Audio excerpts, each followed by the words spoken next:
And we're live. We are Okay. live. It is the my favorite time of year.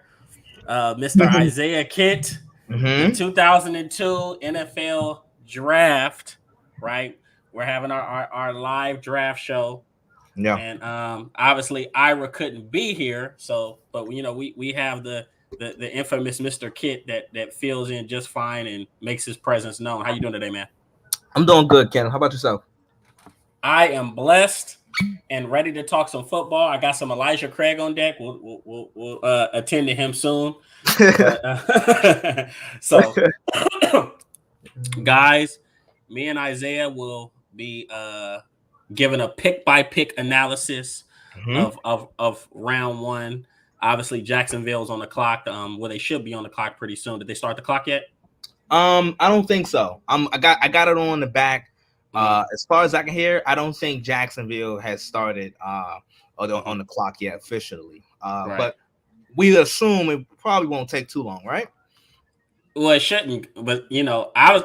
This is probably one of the few years where coming in, Jacksonville has no idea who they want to pick because even though we assume it's going to be Aiden Hutchinson, it could easily flip the switch and take a Trayvon Walker. Trevon Walker. Exactly right. Yeah. So how about this? Before we get started, let's go ahead and get this quick intro, and then let's go ahead and let's get it bracking. Let's go.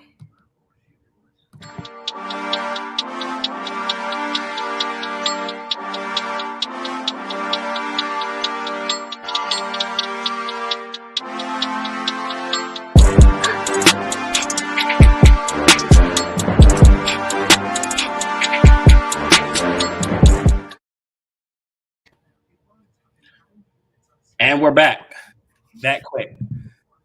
So obviously Jacksonville is not on the clock yet. We'll be waiting on that.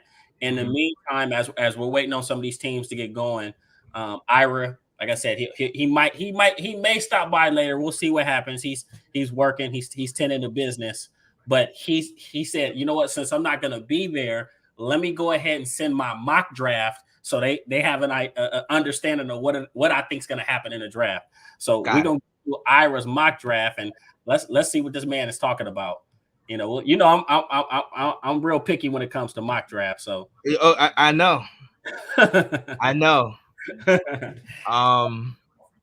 so at one he has Icky, right? He has Ikem Ukwanwu. I always pronounce his name wrong, Yeah. but that's the tackle from North Carolina State. Yes. Really good prospect. I like him because he's actually versatile. They say he can actually play all five positions on the line. So some people think hmm he has guard flexibility. Yep. So I don't think that's a terrible pick. I Yeah. mean, yeah, I, it's not. Go ahead. I think it's more with his versatility and size and so forth. I think it's more of a like potential, more of like this guy has a high potential more so than like an Aiden Hutchinson, who we presume that may be like the first pick, or Trayvon Walker, as we were talking about already.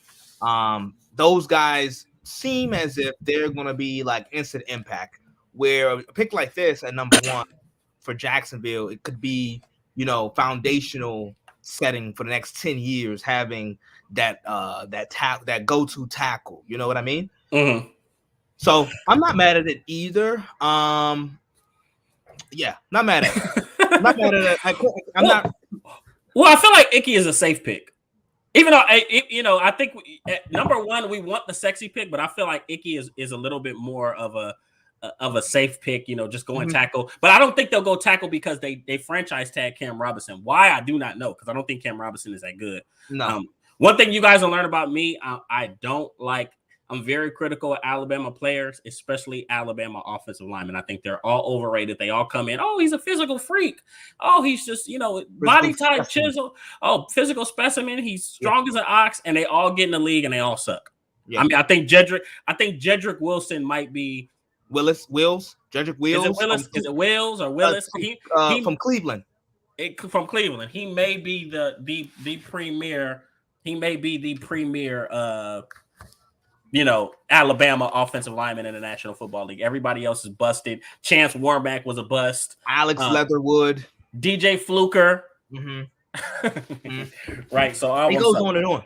It goes on and on, right? The list goes on and on. So we'll see if one of these guys in this draft, maybe an Evan Neal, can kind of right those wrongs. So 2, I actually like this. He had Aiden Hutchinson going to Detroit.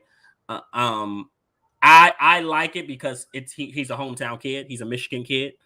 Yep. And I think it'd be perfect for the culture that they're trying to build. Anyone that knows Dan Campbell, or has heard of him or has watched Dan Campbell interviews, he's all about busting people in the mouth. He wants tough blue collar players. I think Aiden Hutchinson will kind of fit that bill for him. And I think he would give them that elite defender that they don't have. They don't have anybody on their defense right now that's elite. Yeah, they don't. They really don't. No one you can write home about. I agree as well. You look at the pick that they had last year, the first pick with Penei Sewell. He fits that type of mentality that you were talking about with Dan Campbell and that identity where it's rough and rugged and punch teams in the mouth. I think this following year, if Aiden Hutchinson doesn't go at 1, I think this is the perfect pick for Detroit. Like you said, hometown kid. He should fit in right. He should fit in right away. And like I said, in terms of a guy like Aiden Hutchinson and Trayvon Walker, those guys, we feel as if those guys are like, they're going to be instant, impactful, productive players the moment they step on the field. True. So now, I say this all the time, and as a matter of fact, I said this last episode of Rooted in Sports. Ira asked me, who do I like and what's my player comp for Aiden Hutchinson? And I said, he's like this sexy mix of, he's a sexy mix of Max Crosby and Joey Bosa. Okay. He gives you like the technique and savvy and bag of tricks coming in as a young guy, as like a Joey Bosa. Because to me, Joey Bosa came into the league ready, right? He wasn't a guy. He developed. Obviously, he's gotten better. But when he came in the league, I had no doubt in my mind he was going to be a 10 sack guy. Absolutely. And then he kind of reminds me of Max Crosby and body type, and he plays more of a stand-up role, stand-up linebacker. He's a little bit wiry, and Aiden Hutchinson is a 6'7" kid. He's pretty tall, 6'7". Yeah. So I agree. I think okay. I'm looking at the draft, but yeah, they still ain't start that clock. Go ahead. Yeah, don't mind me. I'm gonna be probably turning back and forth a little bit. No, that's good. Trust me. I got the draft on my phone. I was gonna say Aiden Hutchinson, right? There's certain guys for me when I look at the draft, and especially like these pass rushers. There's just certain guys that stand out. And you can tell like these guys are pros. They're just going to school. They're getting their education. They're playing on Saturdays, but these guys are pros.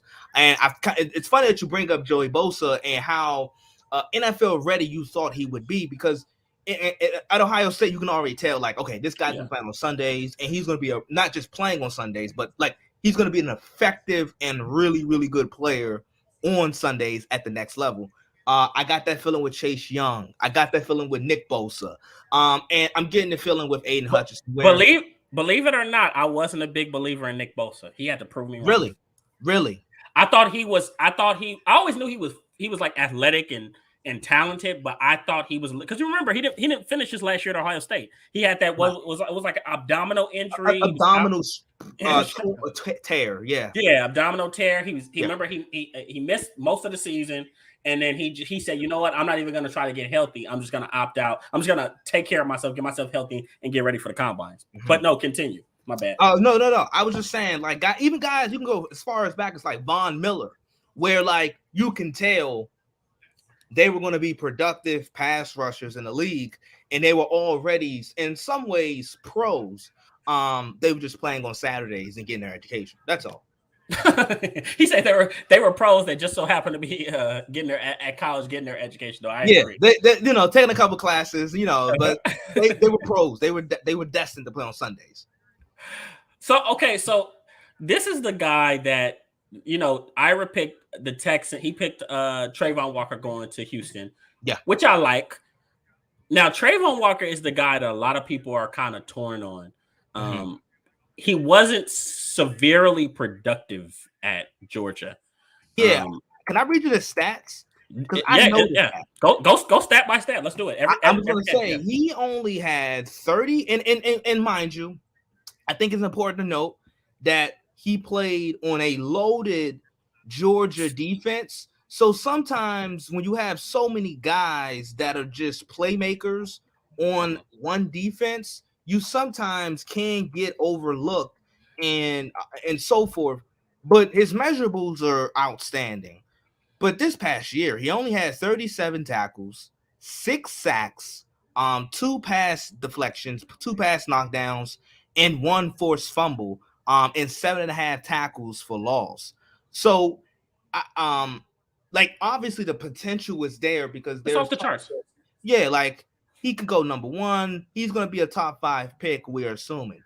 But the productivity in terms of just looking at the numbers just didn't align, and you didn't see a lot. But like I said, I think some would probably come to his defense and say, hey, he played on a really, really talented defense where there was playmakers literally at every level, from the front 4 all the way to the secondary. So I want you to do this. I want you to compare it to. Oh, by the way, Jacksonville's on the clock. They're starting at 7:47, so we'll see what happens. Okay. Now, by the way, I want you to compare that because they're talking about Trayvon Walker possibly going number 1 overall. I saw. I want you to compare that to Aiden Hutchinson's stats. Now, pull up Aiden Hutchinson's stats and let's go. Because my thing is, I'm all about drafting for potential, which I think Trayvon Walker. I watched this combine. This guy's running a 4, basically close, damn near a 4.6 at 275 pounds. He's a big guy, and he's really chiseled, perfect frame. But he just wasn't productive. To me, when you talk about picking a guy number 1 overall, it's because he was the most dominant player at his position. I can't even say that Trayvon Walker was the most dominant player on his team. Yeah, absolutely. So I have Aiden Hutchinson's stats pulled up. Okay. Like I said, Trayvon Walker had 37 tackles. Aiden Hutchinson had 62 tackles. Okay. Aiden Hutchinson had 16.5 tackles for loss. Trayvon Walker had 7.5. And then obviously we know Aiden Hutchinson had 14 sacks. Trayvon Walker had 6 sacks. Also, Hutchinson had 3 pass deflections and 2 forced fumbles, 1 fumble. So those were his stats. Yeah, and basically he kind of outdoes he outdoes Walker in every statistical category. So I guess and Hutchinson was by far the best defensive player on his team, probably in the conference. Okay, so all right, so we got Trayvon Walker at 3, Ira. All right, at 4, you got Evan Neal. Good pick. A good fair pick. Once again, what I tell you, Alabama offensive linemen, they all scared the shit out of me. You're iffy. They look like Tarzan. Look, what they say on the blind side, look like Tarzan, play like Jane. Play like Jane, right? Yeah, that's what a lot of people said about DK coming out of Ole Miss.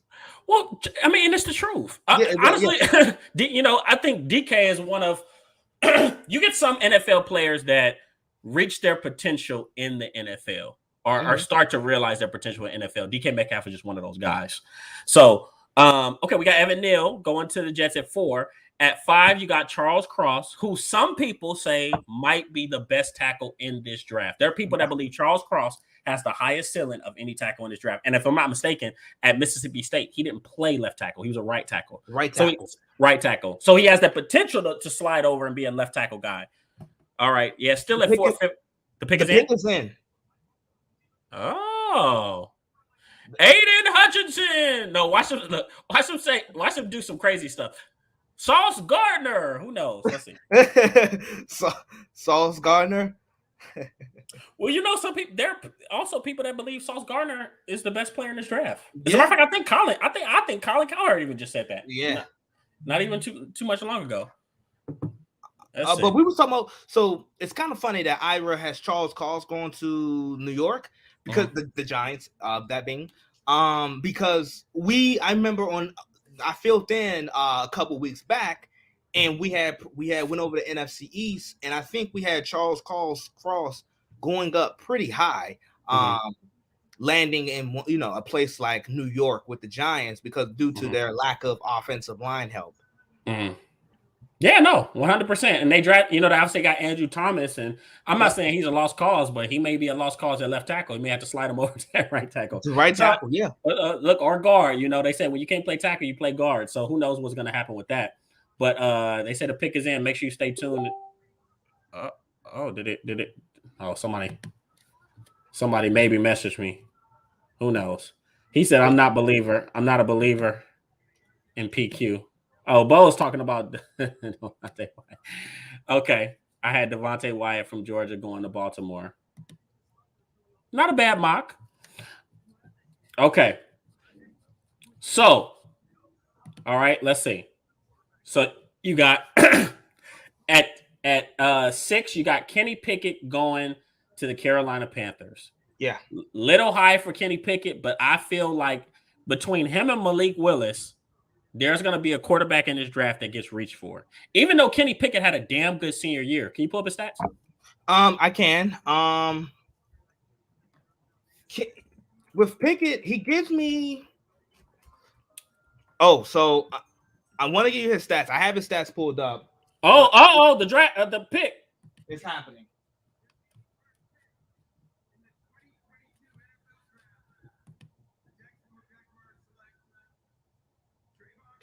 Get the fuck out of here. What?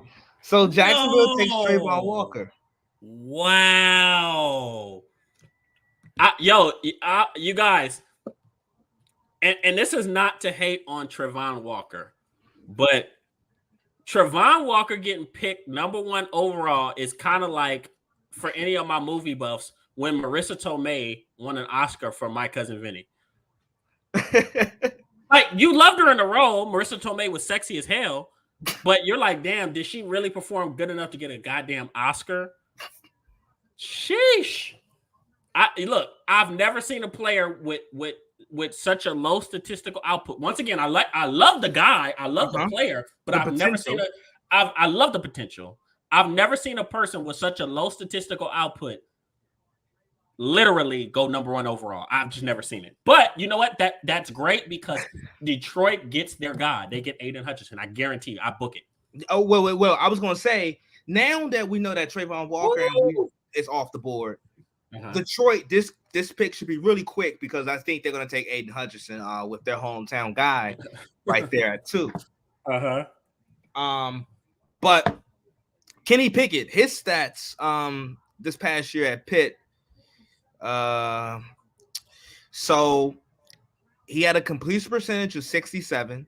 He threw for just over 4,300 yards, 42 touchdowns to 7 interceptions.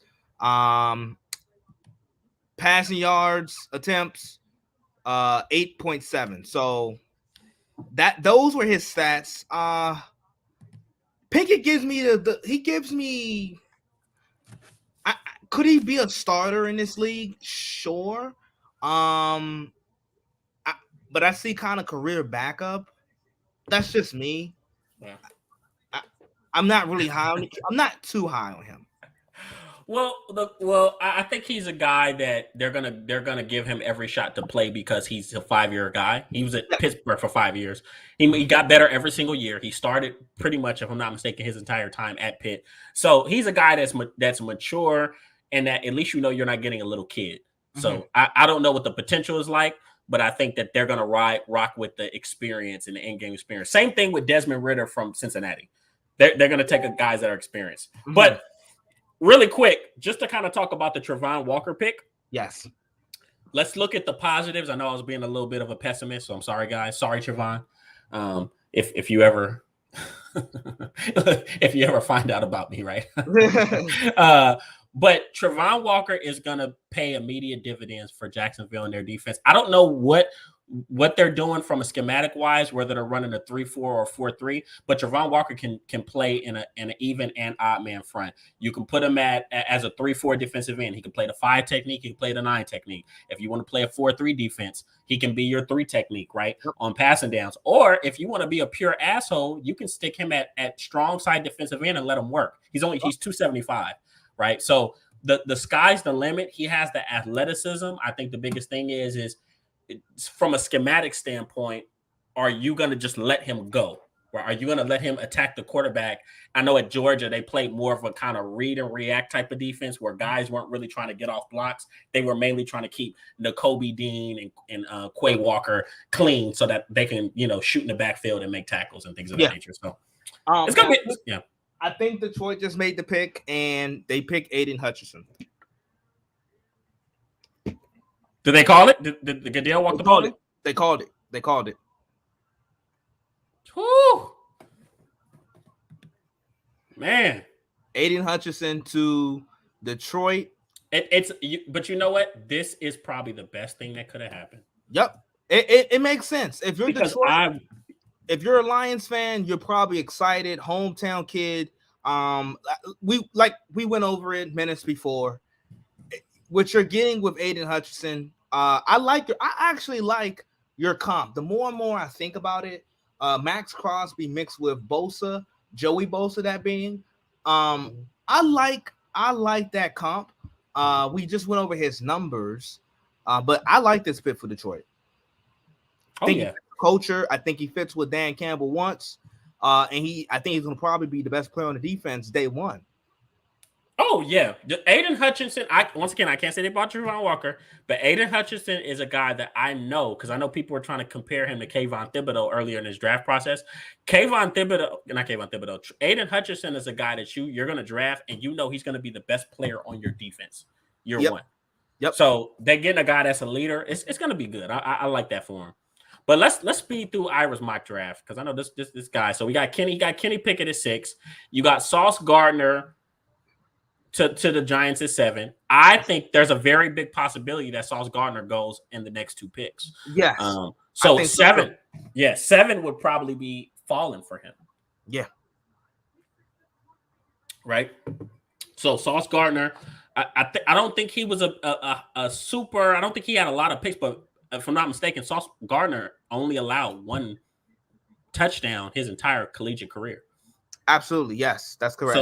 So he's the records, yeah. So he's like dancing in Darrelle Revis territory, where he's just locking people the hell up. Yeah, with Sauce Gardner, he doesn't allow the combine. I was looking at his 40. As long as that second digit was 4, I was fine with it.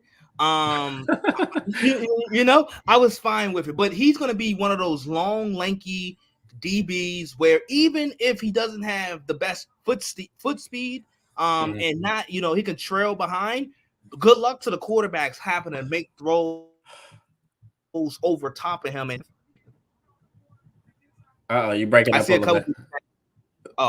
No, you're good. You're good to go. So Bo says, why didn't Jacksonville address O-line?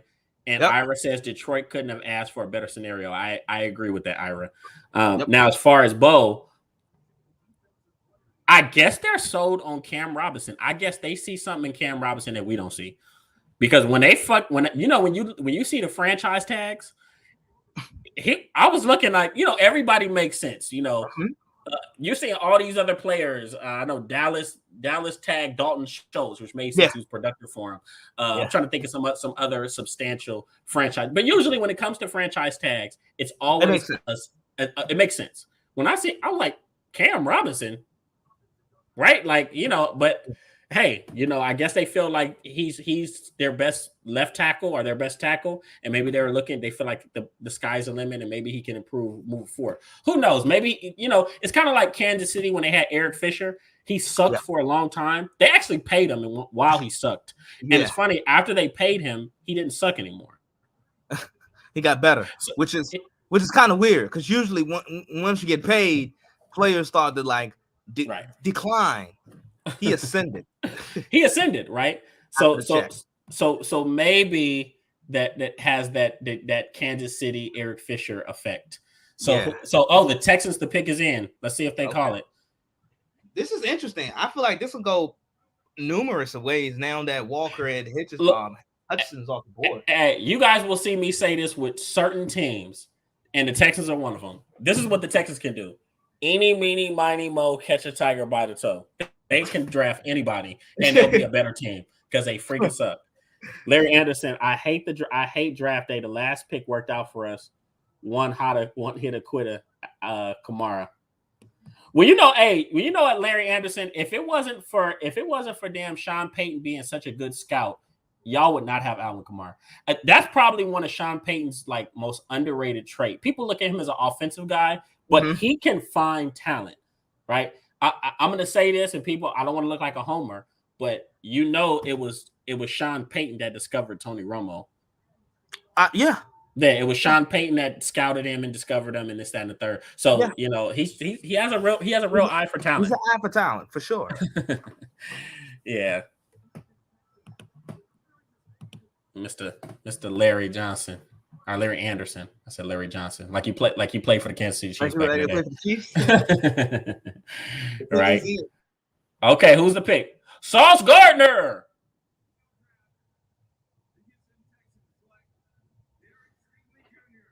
Oh, what? they took Stingley. Wow. Hey, but you know something? I'm gonna tell you this. Derek Stingley Jr. was phenomenal as a freshman at LSU. Phenomenal. And I believe that he was so goddamn good that people were like, he could have been drafted that. He was ready for the NFL that year. He just battled with injuries. So I think teams never forgot about that tape. They never forgot about that year. And that man. No, they shouldn't. They shouldn't. Stingley, LSU, you know, because once we all know LSU offensively that year they were potent, but defensively for years LSU has been really good. And I've been just waiting for Derek Stingley to be eligible for the draft because his freshman year he was, like you said, he was so phenomenal. It was probably the best player in the secondary his freshman year. So Houston taking him at 3. Don't think it's necessarily reach, but I would imagine a lot of people probably had Sauce Gardner being the first DB taken. Yeah, but I guess you go off of. Well, you know what? I guess this is a tough one. They just loved him. My boy Jermike Crump. He messaged me. He said that was a Lovie Smith call. Oh yeah. So I guess Lovie Smith just liked him. Yeah, go ahead. So tell me, with Derek Stingley, tell me who do you see as his comp? Oh, you know what? Okay, Derek Stingley is kind of an enigma to me because I think we haven't seen a corner, and this is him playing at his potential. We haven't seen a corner like him with his size and his technique. He's very fluid. He can play man-to-man. He can play zone. He can take the ball away. Mm-hmm. He went to LSU with NFL size as a corner. He wasn't a small kid. No. So he was already about 6 foot, 190, 185, 190 coming. Kid. Yeah. So, I guess it'd be a little bit hard. I would probably say the starting corner for the Saints that play for Ohio State. Why am I forgetting his name right now? Marcus Lattimore. I would say Marcus Lattimore is a good comp for him, but he's a little bit more consistent than Marcus Lattimore is. Absolutely. I was going to say Lattimore. I was going to say Lattimore has the consistency issue where at his high end, Lattimore is arguably probably a top 3 corner at his best in the league, but he does have sometimes stretches where like he may get burnt a couple times, take some chances, and he just isn't. He's just not as fluent. I feel like with Stingley, Dad played in the NFL. Dad's a former football player. So Stingley, I think you're getting a guy who's going to be much more consistent. I like that. I like the Lattimore comp. I think it's a good comp. Yeah. Ooh, 4 Jets. Watch this. I guarantee. You know what? I think teams are going to panic now. So now that Derek Stingley's gone, Sauce Gardner will go next. I would guarantee it because teams are going to panic. Oh, 100%. Because teams are going to go in panic mode. Because what other corners can we really talk about? Go ahead. And Andrew Booth Jr. McDuffie from Washington. Trent McDuffie. Okay. But I think there's a consensus agreement that it's Sauce Gardner, Derek Stingley Jr., and then there's a drop off, and then there's those next guys. It's not that Trent McDuffie is bad or Andrew Booth or those guys aren't like top 5 guys. No, they're not. Picks. They're not. Yeah, they're not seen in that light. So, okay, so Pick's not in I was yet. gonna say, I think we may have an eventual trade.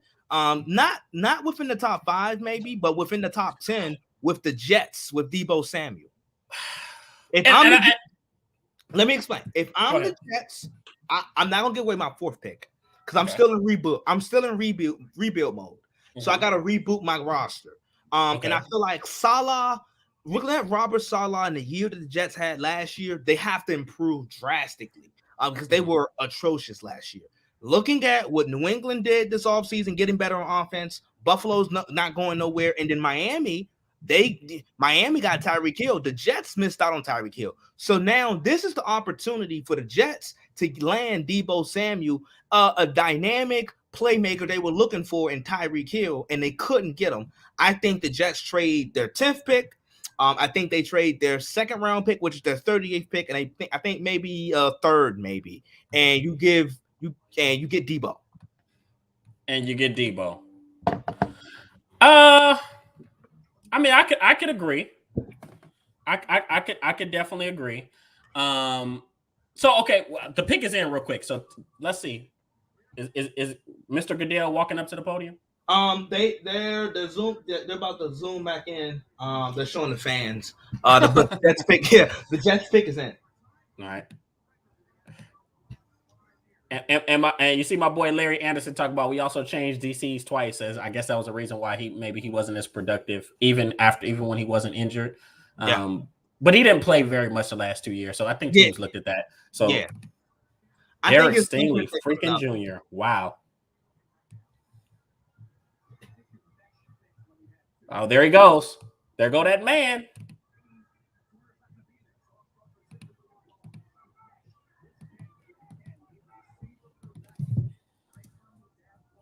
Okay.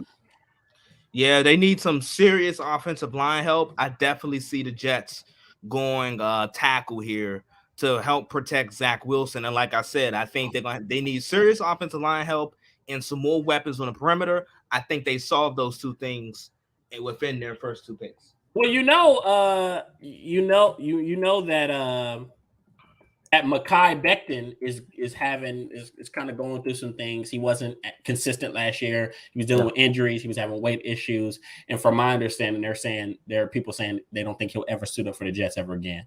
Wow. So, which is sad because as a rookie, Mekhi Becton he wasn't bad. He had a pretty good year. Exactly. He had a really, really good year. So it's kind of unfortunate. I guess we'll see what happens with that. They may go left tackle. They may take Icky. Who knows? That's just what happens when you play for the Jets, I guess. Who we got? Sauce Gardner.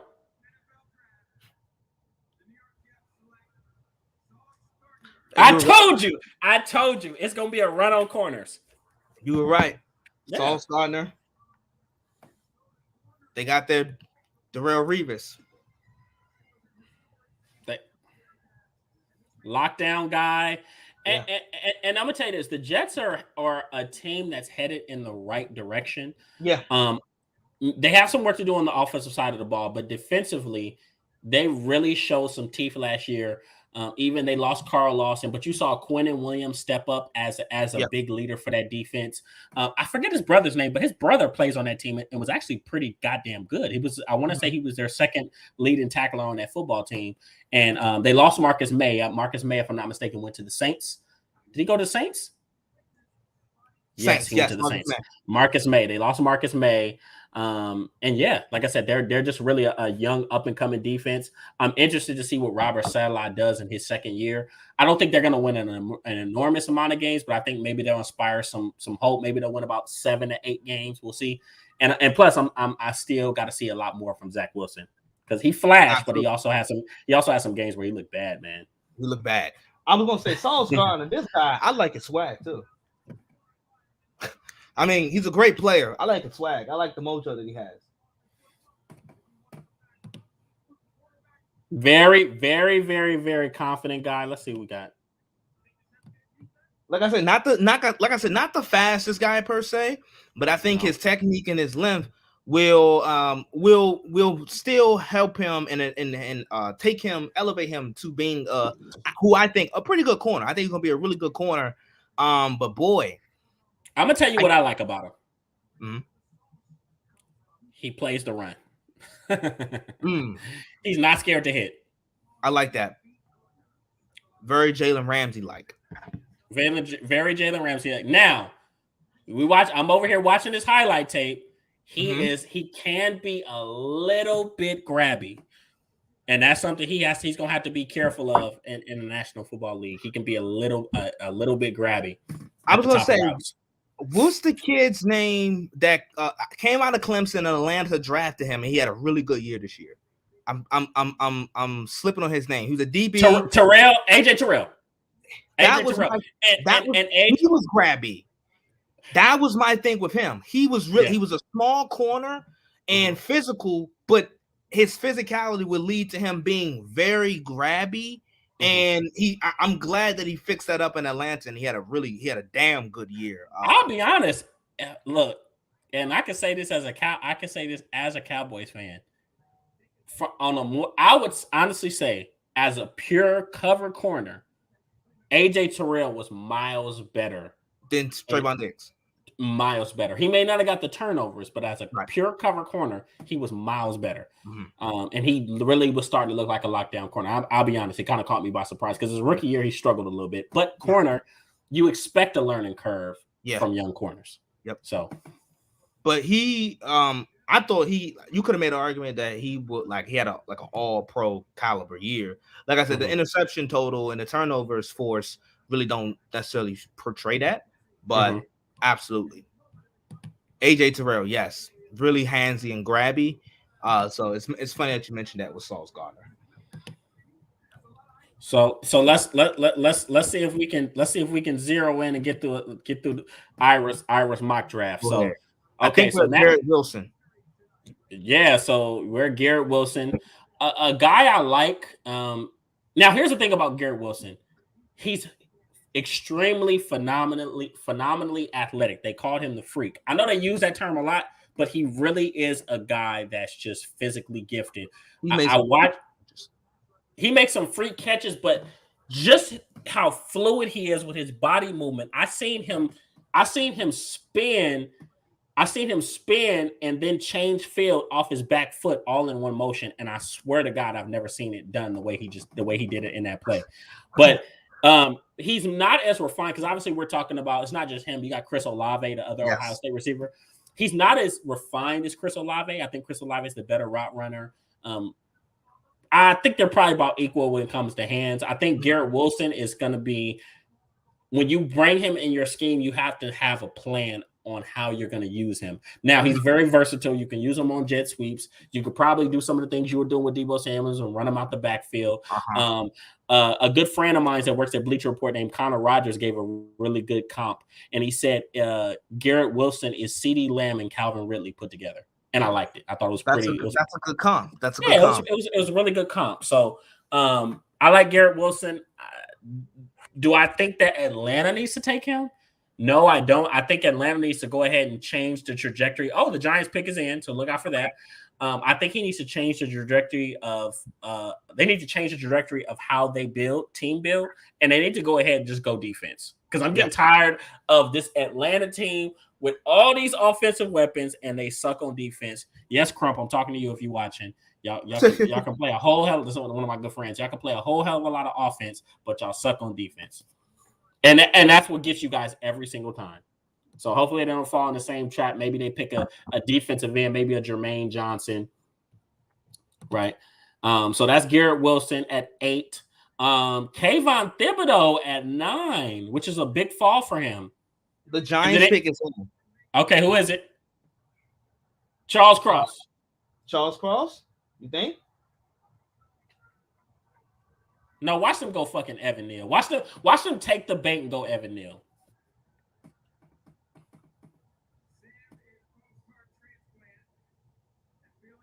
They have a fan making the pick, I think. Damn, as early as 5? I thought that was some second round shit. This dude apparently has a heart transplant. Oh, he's up there with Commissioner Cadell. He has the. I think he has the card in his hand. Look, well, Mr. Goodell, I'm going through. I've been dealing with allergies. Let me make a pick. How about that? Make the Cowboys pick. I'm having some health concerns. Let me make a damn draft pick. Let's see. Oh yeah, he's making a pick.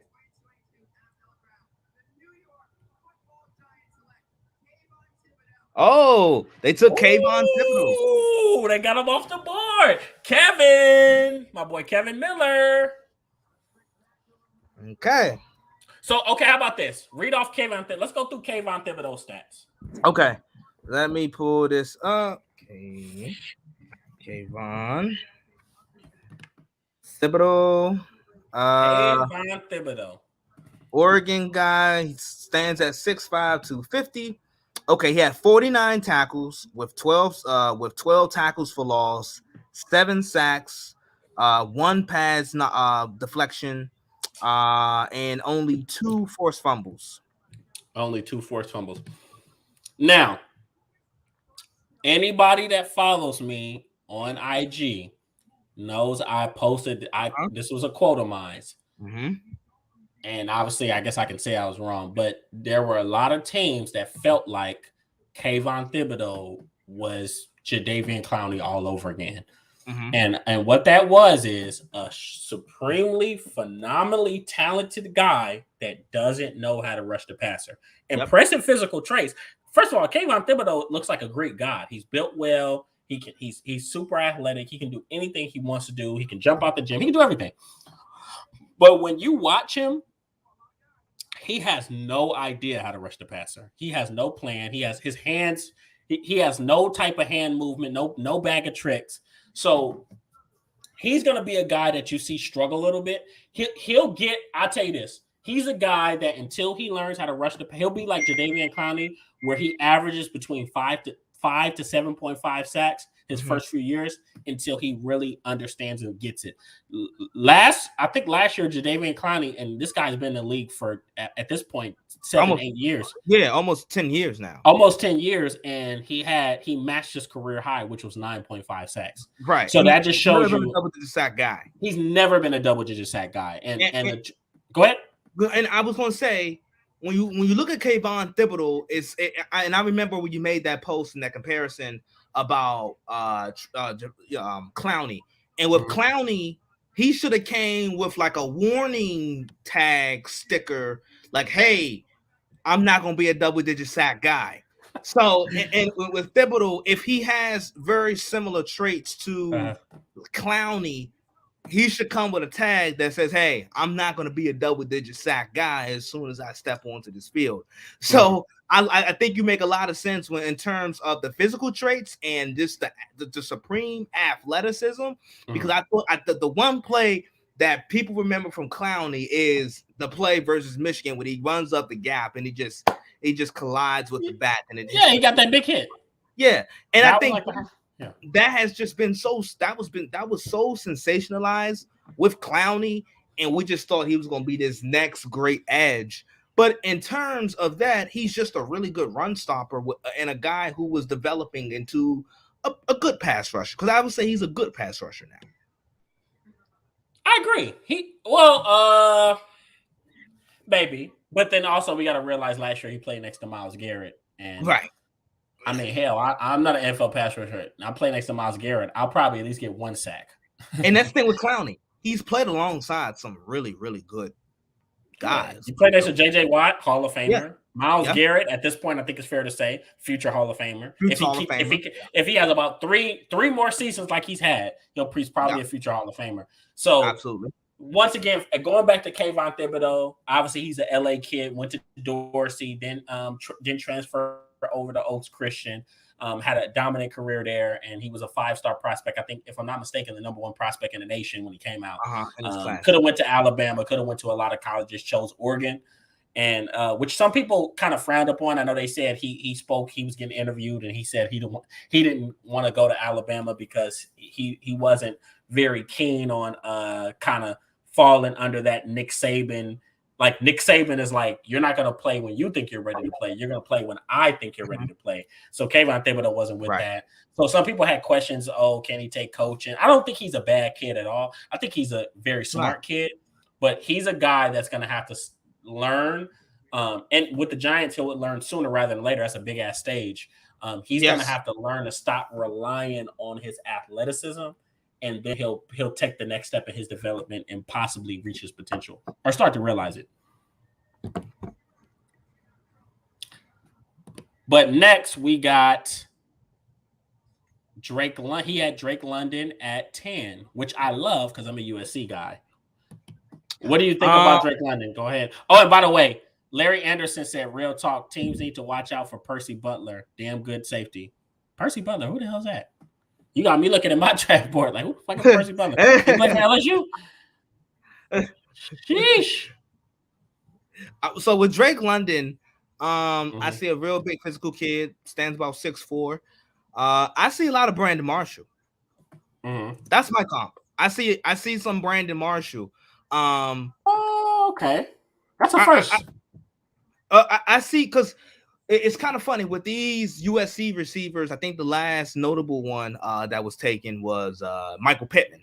And I thought Pittman, people said more so like a tight end. I thought he could be developing and I thought he had flourished and developed into a pretty good wide receiver. And now Indianapolis, he had a breakout year in Indianapolis this past year. With Drake London, I think he has a higher upside than Pittman, but I definitely see a little bit of Brandon Marshall in his game in terms of the physicality and how he can go up and get the ball. And fair enough. You need his number? Go ahead, pull him up. Drake London. His numbers, just over 1,000 receiving yards, 88 receptions, 12 yards per catch, 7 touchdowns. And yeah, so that was that. 7 touchdowns. So who the heck is next? Oh, the pick is in for the Panthers. Okay. Carolina at 6. Some people think it's going to be Malik Willis. We'll see what happens. Quarterback taken off the board? I wouldn't like it. I think it'd be bad for Malik Willis, but we'll see what happens. And by the way, speaking of quarterbacks, so we kind of both agree that there's going to be 2 guys probably taken in the first round. I think it can. Here's the funny part. It could potentially be 4. Oh, but I think that it could potentially be 4. We don't know what teams like in the first round. It could potentially be 4. We don't know what teams like Matt Corral. There are some teams that are high on Sam Howell. And then also you have I'm gonna tell you a dark horse, Carson Strong from Nevada, big arm kid, big kid, 6'4", 6'5", just pocket guy, big arm. I think some teams may be high on them that we may not know about. But you got Desmond Ridder, who I think could possibly go in the first round. I like him. I would like Desmond Ridder going to Pittsburgh because I think Pittsburgh wants an experienced quarterback. And then you also have Matt Corral from Ole Miss, who going into the preseason, Matt Corral was the consensus number 1 quarterback.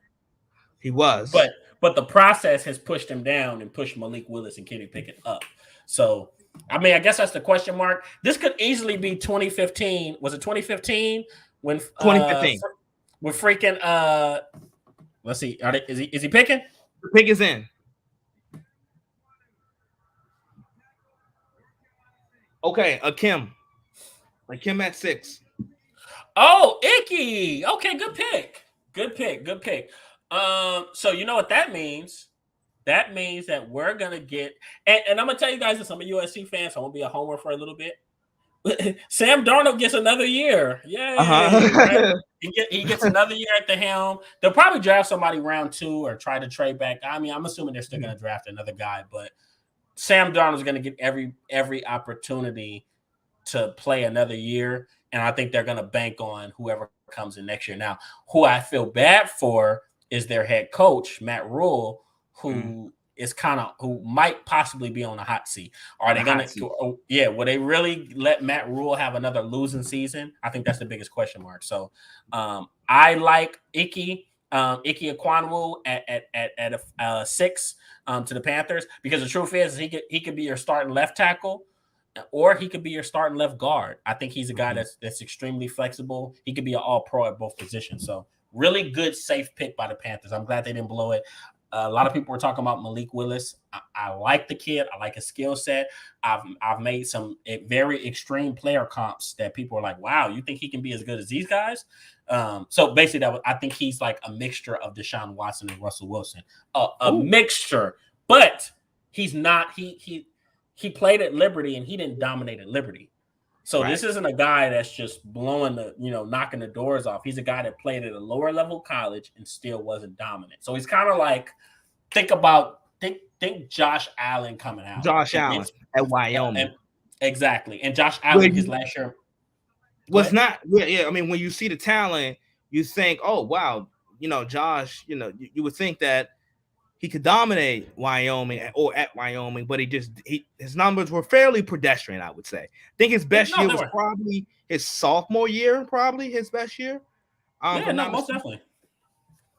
Yeah.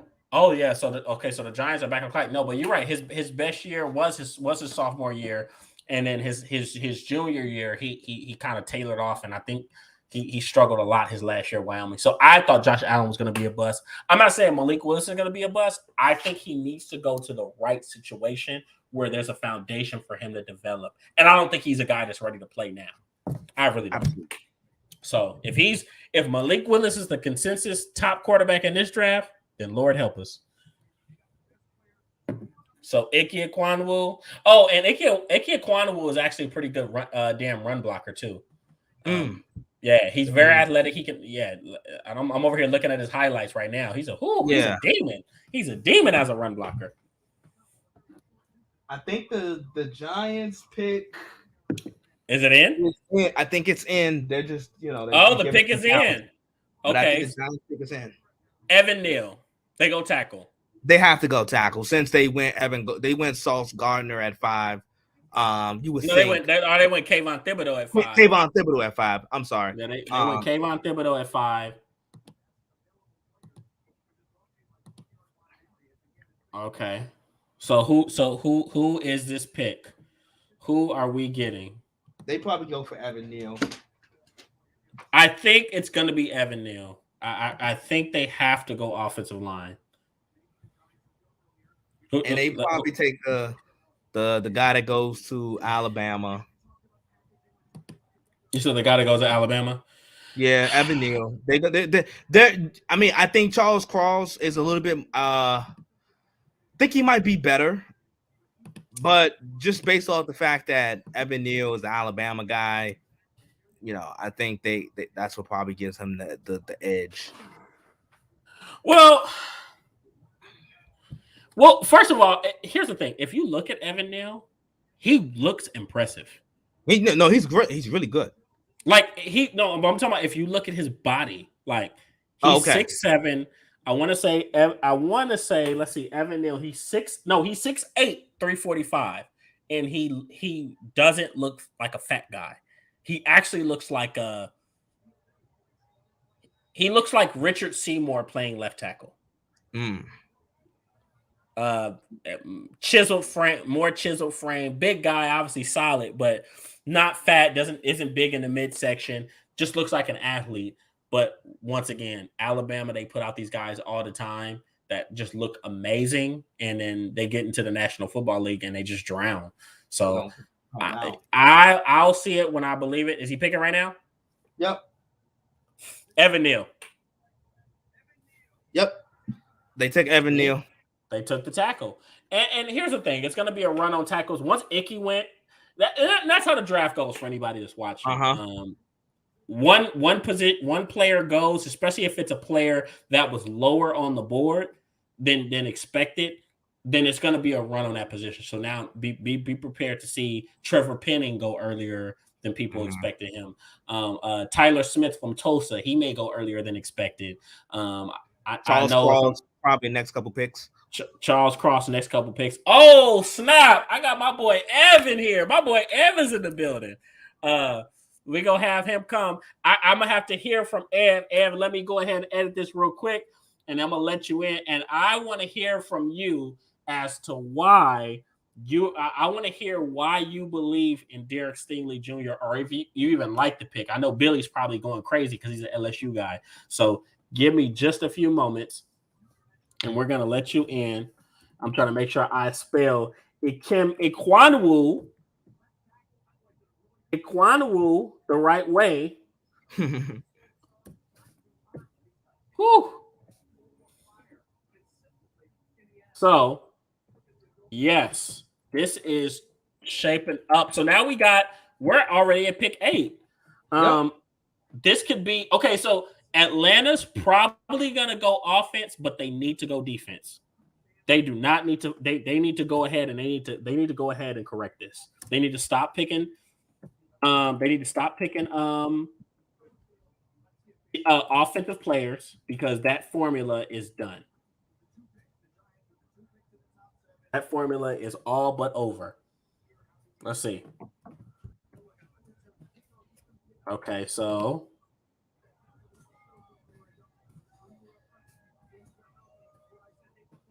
7, Evan Neal.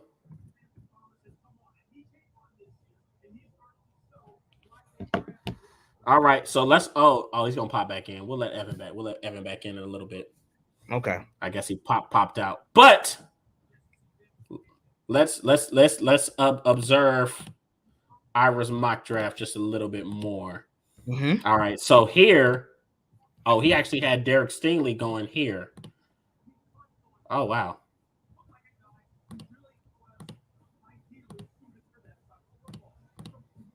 All right, so he actually had Derek Stingley going here.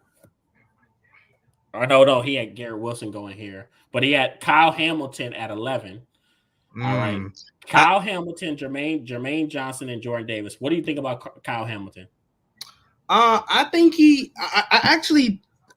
for Washington on the pod that we did, I did mention Kyle Hamilton as a Washington guy. Or Washington possibly picking him at 11. I think he has tremendous upside. I also think he's just going to be a guy where maybe the ceiling isn't as high, but you think so? Maybe more of a high floor. I'm getting these safeties at being so high. I just don't know how I feel so high. Evan, first of all, Evan, where are you at? Are you in the gymnasium? I'm actually at Buffalo Wild Wings right now watching the draft. This man is at Buffalo Wild Wings streaming in. Right here. All right. So how about this?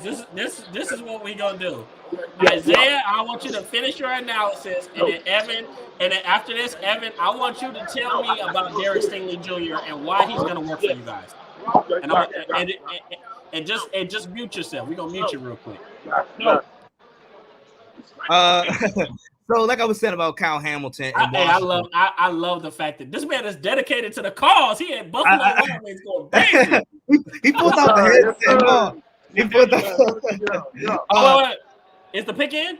Oh, the pick is in. Atlanta. Well, with Hamilton, like I was saying, a safety being drafted high, I'm not too high on it because I feel like the position itself is a position that going so high, it's a position where it's the back end of the defense. But I wouldn't be mad if Washington went with that. I was thinking maybe Chris Olave or just a receiver in general at 11 for Washington. But I'm not mad at Kyle Hamilton. Like I said, I don't know how to really project this ceiling. I think more of a high floor type of guy, but we'll see.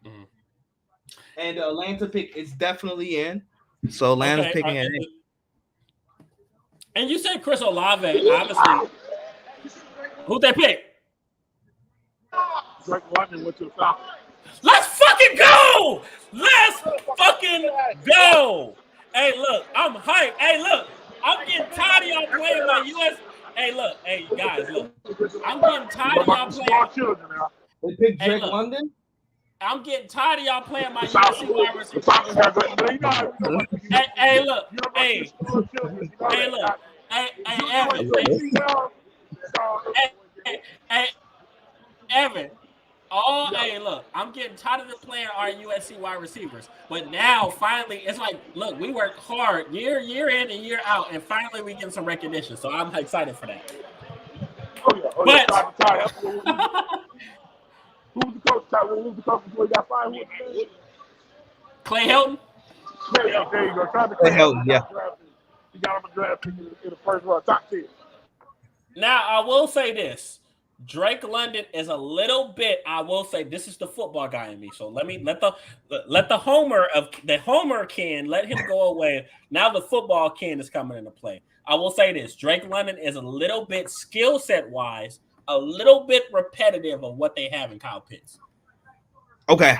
A little bit repetitive because they have these things. But here's the thing: Atlanta may have a mindset because I think that obviously they got Marcus Mariota as a bridge quarterback. They may have in their mind, okay, we're going to draft somebody next year, and we just going to play basketball against folks. Right. We just going to throw the football up. Throw it up.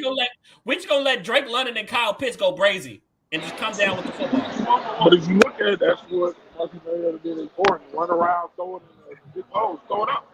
You got guys to go get athletes. And so he's used to it. So it helped. It worked. They got a decent running game. It's just that offensive line, I don't know. You're right. So, okay, how about this? We got the Drake London pick. We know what he's going to do. First of all, just touching on Drake London before Evan talks to us a little bit about his Texans pick. Drake London, he went to USC on a dual scholarship, basketball and football. He reminds me a lot of Mike Evans, but honestly, when you watch his tape, I think he's a little bit more athletic than Mike Evans. Ooh. Better after the catch. And if you watch him in jump ball situations, his catching radius is otherworldly, right? He can reach and grab and distort his body to grab catches that other guys just can't. And you really see the best. Okay, you know it's funny. I grew up as a guy that played football. I had a lot of friends that played basketball. I talked trash to them all the time about what was the harder sport. But here's one thing as a grown man I had to accept, and Evan knows it. When basketball players decide to play football, phenomenal things happen. Yep. And it pisses me off. But the truth is that basketball players, when they decide to play football, it's just easy for them, and they move differently and they play differently than everybody else on the field. And you saw that with Drake London this year. If I'm not mistaken, he led the entire NCAA in contested catches with 19. Yeah. And this is before he got hurt. This is before he had the season-ending injury. So he didn't play a whole season. But that's Drake London. He's going to play. He's going to pay dividends for Atlanta. Remember, you guys, what did I say? Atlanta and Houston, eeny, meeny, miny, mo, catch the tiger by the toe. They could have picked a punter from Massachusetts, and they would have been a better football team, right? But Evan, talk to us about the Texans. Derek Stingley. Obviously, you guys got another pick coming up here at 13. But talk to us and tell us what Derek Stingley is going to do for you guys. Derek Stingley going to bring All-American. That's all I can say. I actually watched him live in freshman year on the national championship run, and he covered four receivers. He even covered Kyle Pitts. He had a little cover Kyle Pitts, but Kyle Pitts was a unicorn, as we clearly see. But he was able to stick with Kyle Pitts. He played top-level competition. He's a bigger, stockier corner. Like, Sauce is definitely a longer, lengthier one. Right. But I feel it's a little bit lighter, so and what the Texans are trying to do on defense as far as playing cover two, you got to jam a lot more man. Stingley's a better fit for that system. Sauce is more of your man coverage down the field, maybe cover 3 to man coverage type corner or cover 4 or something like that. But what the Texans are trying to do on defense literally is a more physical corner. That's what Derek Stingley is. And he's a dog. And he has the athletic ability. And to do what he did his freshman year, he sat out course of COVID year 2020. And then his past year, he got hurt, but he did play 3 games. And he still has 1 or 2 picks during the season. He's a dog. He's a dog. Don't get me wrong, Sauce is a great pick, and he went right after him. But for the Texans, it's a great fit. You get the cover 2 corner that you're looking for. And love you still love those people.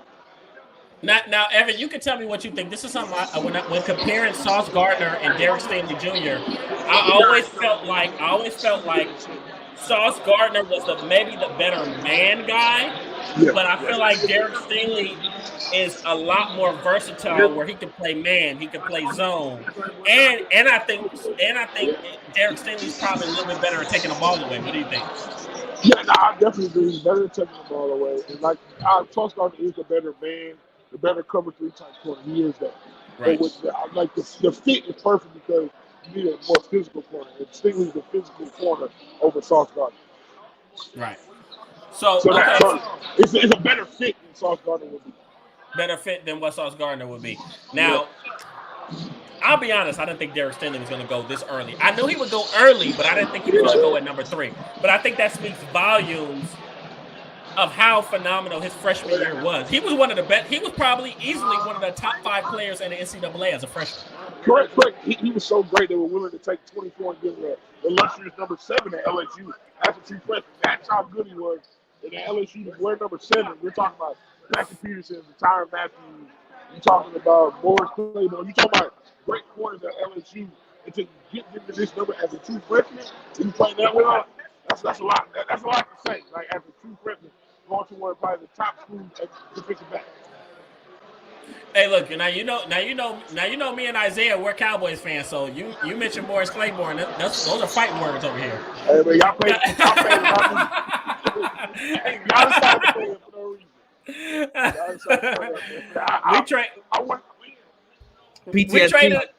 PTSD. We traded up. I was so hyped. We traded up to draft that man. Yeah, y'all did. It's how you the dog, but it just got the Cowboys. It just didn't work out. Okay, But so Ed, go ahead. So I'm about to say, talk to us about this number 13 pick. What if you're the Texas general manager? What are you looking at for this number 13 pick? When I got 13, I'm looking for either another playmaker or a wide receiver possibly.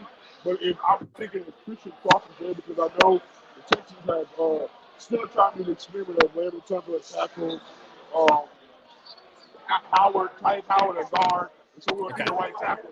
So if we can get a guy that can play left tackle and right tackle, that'd be great for our offensive line in the running game and protection to Davis Mills.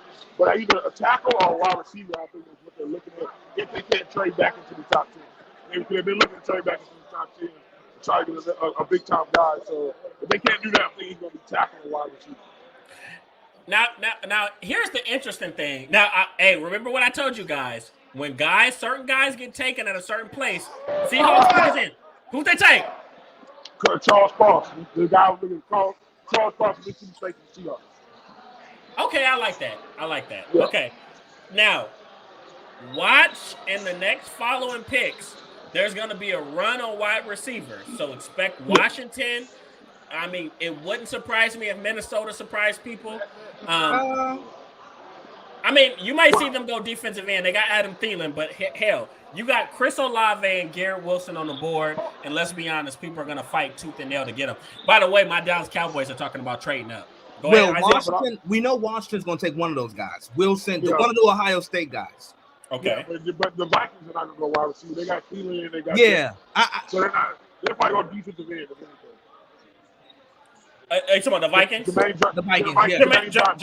Exactly, right, which is smart. Obviously, Ira has Jermaine Johnson. No, I'll tell you that. I don't think Washington's probably going to go Kyle Hamilton. So they did lose Landon Collins. They didn't bring him back. And so they need a safety. And I'm going to tell you guys this. We were talking about Kyle Hamilton earlier. I think Kyle Hamilton is one of the best safety prospects to come in the draft in years. Yeah, no, I can say he's 6'4". He can play sideline to sideline as a safety. He can play slot corners. He can play linebacker. He can play. He can do it all. Is he a better prospect than Jamal Adams? Yes. Yes, he is. But a prospect, yes, because he is a better prospect than Jamal Adams. So he can do a lot more than what Jamal Adams. Jamal Adams is known for being in the box a lot. Kyle Hamilton can play outside the box. He can play inside the box. He can do a lot of it. Jamal Adams is in the box safety. Look, Jamal Adams has and always been a rover. He's a rover. The dumper. Exactly what it is. He's a rover. Yeah. Kyle Hamilton can play, and it surprised me at his size. I've watched tape of Kyle Hamilton playing single high. Yeah. And it surprised the hell out of me. And he was fluid and got to the ball quickly. Yeah. So he could play single high. He could play in the box. Yeah. You could put him at nickel linebacker, right? He's everywhere. Exactly. With me, at probably I see the game. He actually played nickel corner. He was at corner in the inside. I was like, for a guy to be 6'4" and to be able to move the guys that's 50 inside, that's big. That's why I was like, okay, yeah, he's probably the number one safety. And the actual question on mine, I think he's better prospect than all that. Right. So basically, now I'll ask you this. What are your thoughts on this Travon Walker at number 1? I like Travon Walker. He's an impressive kid. I wouldn't have took a guy that high at number 1 that didn't have the production. That didn't have the production because he didn't have 10 plus sacks. He's a guy that stopped the run very well, had about 3 sacks, right? He was a really good role player and on a great team. But go ahead. He's essential. Well, I wouldn't say a role player because literally, if he went anywhere else besides Georgia, he would have been a defensive end or a guy to go inside. He would have got to a 10 plus sack. I think it hurts because he played on a D-line that rotates. They had 8 to 9 guys, so you didn't get to see the production because something smart you rotate. That's what Alabama did. That's what he did in Georgia. Like, he rotates guys and keep them fresh. So when you have like 8 guys, 4 to 5 of them will be 5-stars. The other guys will be 4-stars, 3-stars. You keep rotating, so those guys are going to always, so never get the high production numbers that you're looking for. But as far as me, I really didn't like the pick. Like, I was comparing him to when the Dolphins drafted Deion Jordan, where it was like, he can play, but he's not that great. Not to be pick number 1. Like, maybe, you know what I'm saying, maybe the 5 on down, but not pick number 1. Number 1, that's really high. Hey, he's on to something with the Deion Jordan because I remember watching his tape like, what the hell? And that's funny because it's not that he wasn't athletic or he didn't look impressive, but they were hyping this kid up, and I'm watching his tape like, I'm waiting to see what wows me. There was nothing about his game that wowed me.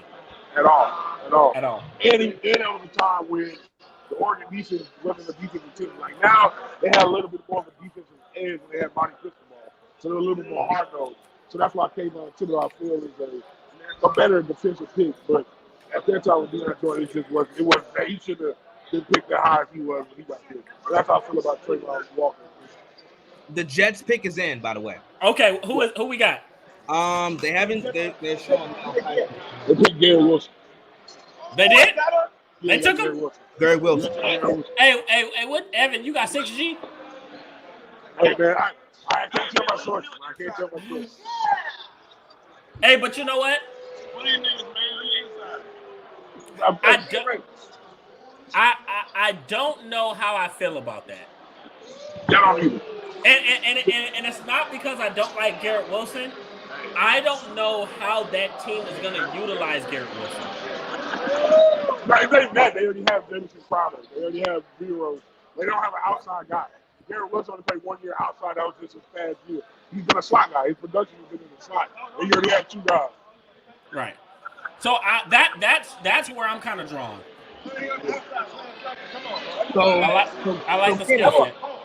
So what we have here, we had Drake London at 8. Now we got Garrett Wilson at 10. Safe to say that Washington picks Olave. I'm thinking Kyle Hamilton. I really am thinking Kyle Hamilton. You think Kyle Hamilton is you think Kyle Hamilton? So why Kyle Hamilton, Evan? Because they lost London Collins. They wanted safety. They just not. They gave London Collins the big money, and he didn't produce.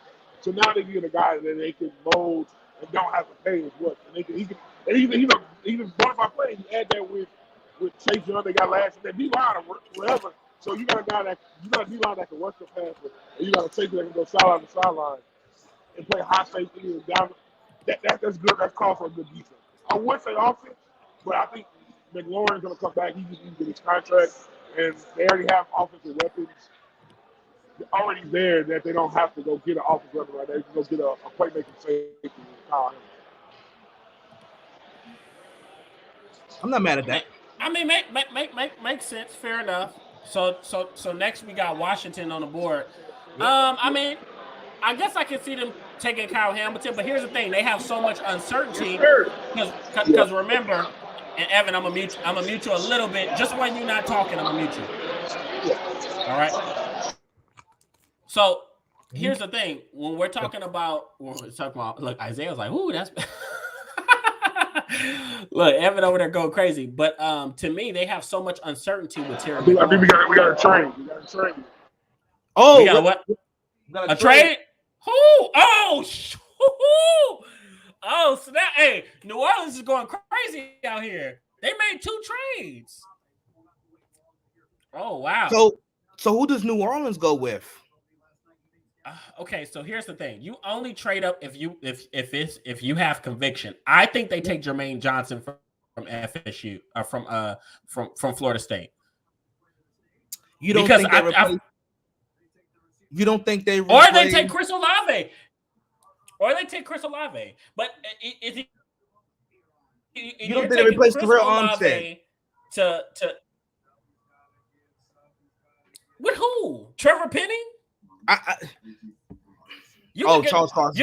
They could have stood pat. They could have stood pat. I mean, but you're right. It could have been run on tackles. They could have stood pat at 16 and probably got a Trevor Penning. But now, right. I guess hell. I mean, maybe they felt pressed to move up and take him. No. You're right. They could have held their cards at 16. Go ahead. You trade up this much, it's for a substantial player. Yeah. I feel like since Garrett Wilson just went, they said, you know what? We want to get Chris Olave before somebody else gets Chris Olave. There are a lot of teams that like Chris Olave. So maybe you take a Chris Olave, or maybe you trade up to take one of the last top tackles. Which the next tackle will be Trevor Penning. Who they get? Hey, Is the pick in? No, that's not it. I'm going to throw a wrench out there. I think they're going to get Malik Willis. Oh. Well, you know what? Okay, so I'm going to tell you this, Evan. I'm not mad at you for believing that. I like the potential, but I don't like this version of the Saints. I don't like the Saints. If this was a Sean Payton-led Saints team, I feel better about it. But Dennis Allen, maybe who's their offensive? But do you move up? Okay, so Evan, tell me, do you feel like you have to, if you're at 16 and I'm looking at the teams above them, do you feel like you have to move up to grab Malik Willis? Where looking at the teams above them, I'm not sure if teams, I mean, Philly, Baltimore's not going to draft a quarterback. Houston, maybe. Do you feel like they had to move up to Malik Willis? Yeah, because the rumors lately is that Houston was possibly in the market for a quarterback. So they're either going to trade for Jimmy G or get Baker Mayfield or even draft one of the quarterbacks. A rookie. Make sure they get their guy. They can make Malik Willis sit and let him go with the bridge quarterback in January for a year or two, whatever, so he can get ready. Because technically, Malik Willis is going to be a good quarterback. He just needs time to get into an NFL offense. But here's the thing. He needs time, but time is. Look, you see the way Evan said it? And you see the way Isaiah said it? He said under Dennis Allen? Like for real. I know. No. And I'm not completely I actually think that makes a good point. But I just think you made a good point. With no Sean Payton, I think the Dennis Allen era, I'm not sure how I feel about a developing rookie young quarterback having some time. I don't know. I think he is because Dennis Allen's going to be running ball control offense. So he's the guy that's going to manage the game. So he's not going to ask his quarterback to make us do something. So they're going to try to develop him. He has a strong arm, so we can use that. So eventually we can make maybe 2 or 3 throws in a game, he can do it. So just take that time, develop him, and then maybe block them. They believe on the defense. They believe on the defense more than anything. This got interesting. I got you a super. So yeah, that's the only thing. That's what I'm saying. That might be. I don't think they're gonna go get a wide receiver. Like I just don't see they got Michael Thomas and they don't have a quarter. Well, they might even call the strength. I mean, the receiver strength of field, but I just don't see it. That's just me, but it wouldn't be a bad pick. The pick is in, and you see who they got. You got an hour where it is. Oh no, this pick got traded to the. No, it's got traded. You got an hour where it is. Yeah, it's coming in right now. Hold on. I think trade it up. So Evan, Yeah, are you a Texans fan? yeah, I'm a Texas fan. Yeah. Okay, cool. 1 hour. 2 hours. Okay, so the pick is in. Who is it? The pick is in. Let's see. Well, you know Evan on 7G, so we'll see what he. Yeah. And we didn't talk about the possibility of Kenny Pickett. To the Saints, though? Yeah, well, you got to replace what's called I mean, well, I don't think Pick is going to be. I think Renner gets 54 picks. Okay.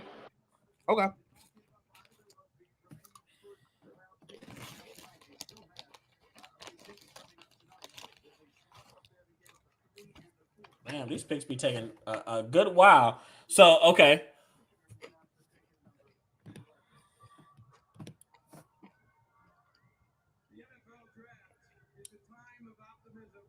Huh? Okay. What's happening? Roger Dale, he's doing some ad. The Saints pick is in. He's doing ads. So who do we have? I don't know. They'll be talking. They got Yeah, he's doing an ad. He's doing like an ad. Look, with the 11th pick in the 2022 NFL Draft, the New Orleans Saints select Kenneth Clark, running back. Running back, California University. Like Evan's like, nah, we not having it. Okay, so Tony Gonzalez is doing the I guess he's calling the pick. He has a Chief super fan up here with him, I guess. But this is the Saints. This is the same. I have no idea. Make it make sense. I have no idea what's going on.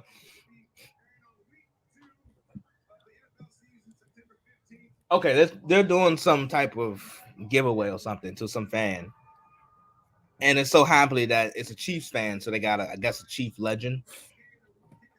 But the Saints. Okay, so why are we having the Chiefs? Am I missing something? I'm so confused. Did the Chiefs trade for the Saints pick? Evan, did we miss something?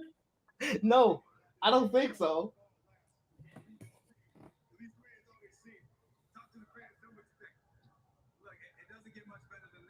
Okay, now I'm so confused. Now they got Austin Eckler. I don't know if this is like a AFC West thing.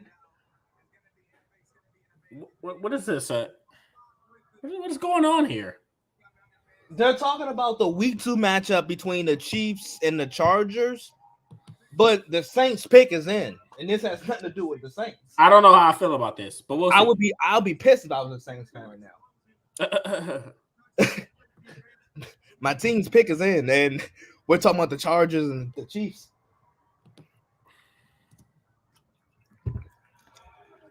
By the way, I think the Chargers should draft Jordan Davis if he's still on the board. They don't need to be. They got nothing to do right now. They went Chris Olave. Chris Olave? Yep, Chris Olave. Hey, it's a run on wide receivers. I told you, hey, they got a lot of uncertainty. They got a lot of uncertainty with Terry McLaurin. He didn't go to voluntary workouts and things of that nature. I know he missed some time and he's holding out. He wants a bigger contract. So now you got Chris Olave. Look, you got 3 Ohio State wide receivers. You got Curtis Samuel, you got Terry McLaurin, and now you got Chris Olave. That's cute.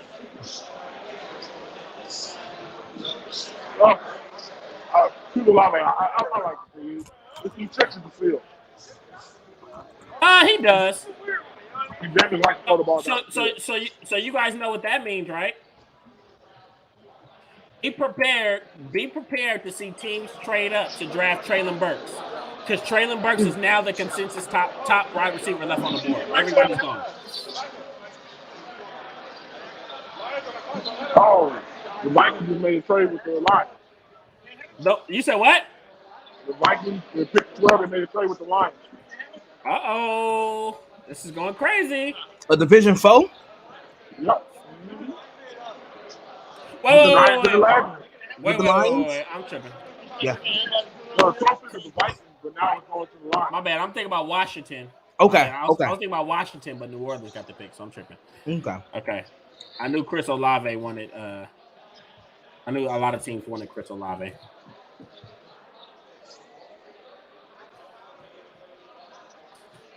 How you feel about Jameson Williams?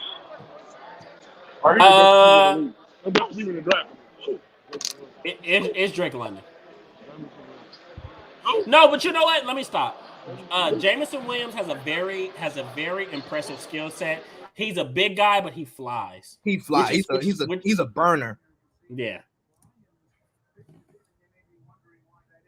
So who traded for the pick? The Lions, and the pick is in. The Lions. The pick is in. Yeah. Whoever can it be? I think they gotta go quarterback. They go quarterback or offensive line here. Maybe they go Trevor Penning. No, they probably going safety, huh? Oh, Kyle Hamilton. Mm-hmm. Oh. I was gonna say Kyle Hamilton. Think about Kyle Hamilton.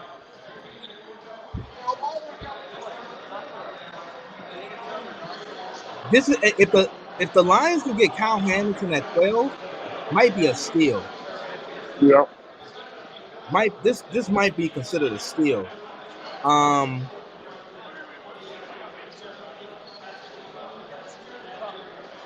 wow.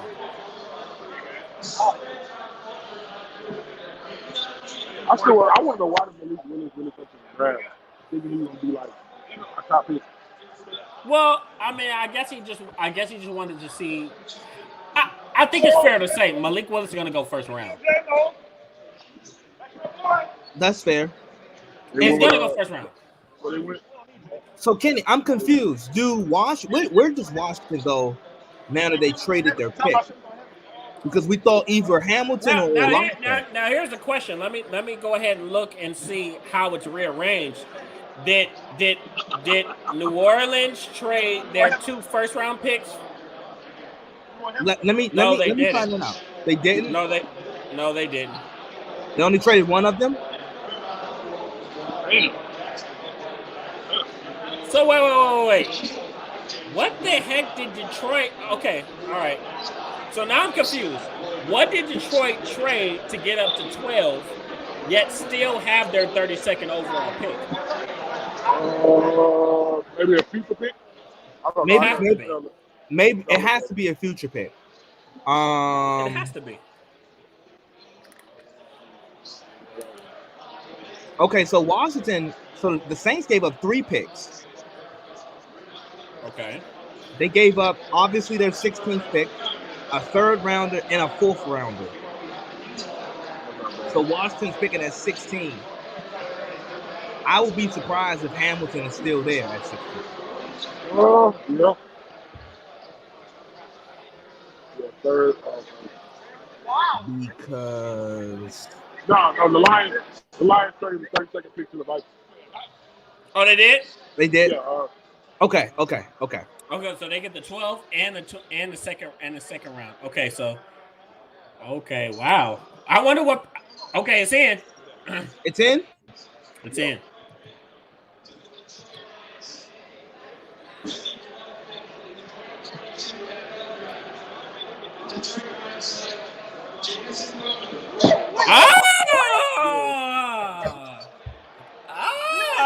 I like it. I like that.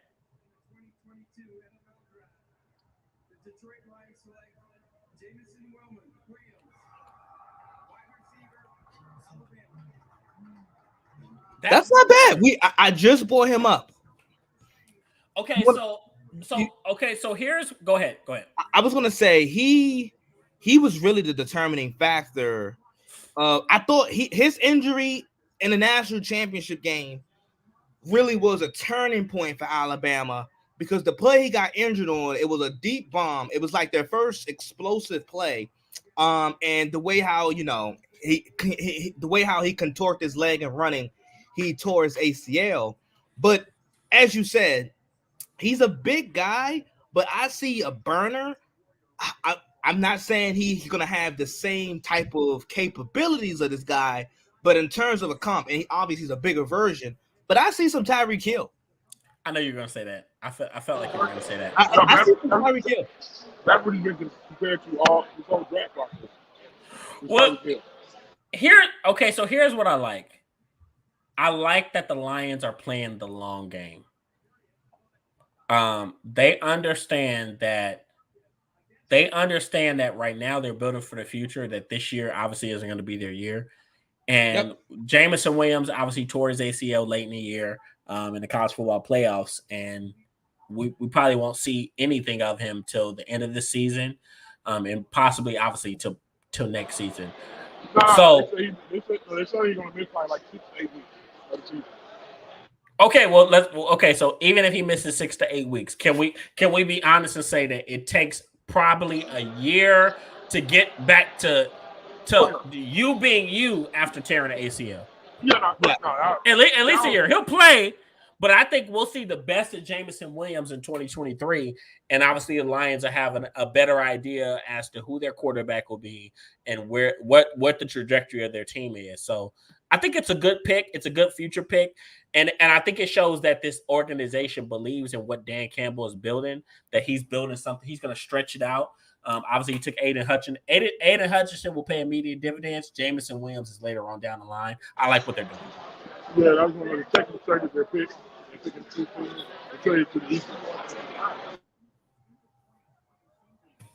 Ooh, this is a sexy draft, man. I'm really loving this. I'm excited. So we got Baltimore. My boy Bo. Okay, so let's see comments. It's Bo. Look. I'm gonna tell you this. Bo is simultaneously watching the Mavs game. You know, Mavs are playing the Jazz right now, which I got the Mavericks winning. Me too. Yeah. So the Mavericks will probably play, I guess, the Golden State Warriors next. That's NBA. Another story for another day. But Bo is also a Ravens fan, and he's like, who are the Ravens taking? He said, poor career, where careers go to die. Poor kid. Good luck, Williams. Enjoy it. But you know what? Who does Bo think? I want to hear Bo. That comes on the 7th. Oh, it comes on the 7th, Thurman. Bo, who do you have you guys taking? How about that? How about you tell us? Talk to us. Tell us who you think the Ravens should take.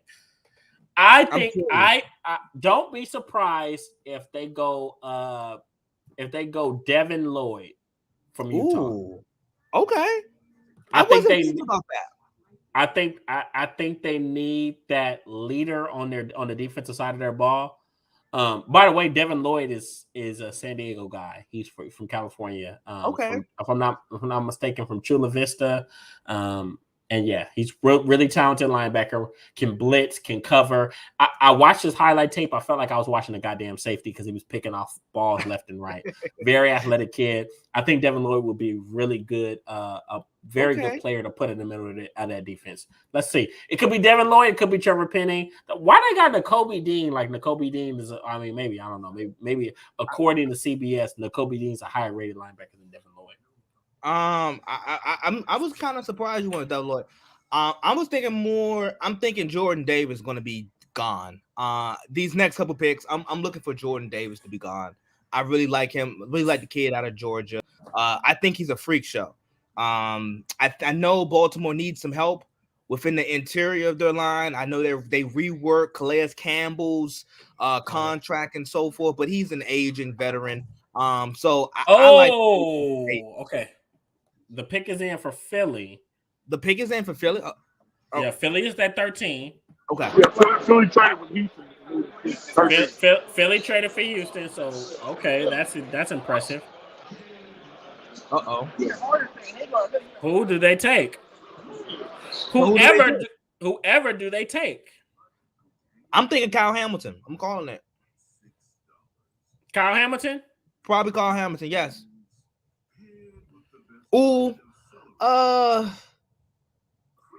know in our pod that we did together in terms of the draft, I think we talked about Philadelphia possibly taking a receiver. Who do you think is the best receiver available in the draft right now? Yeah, Traylon Burks.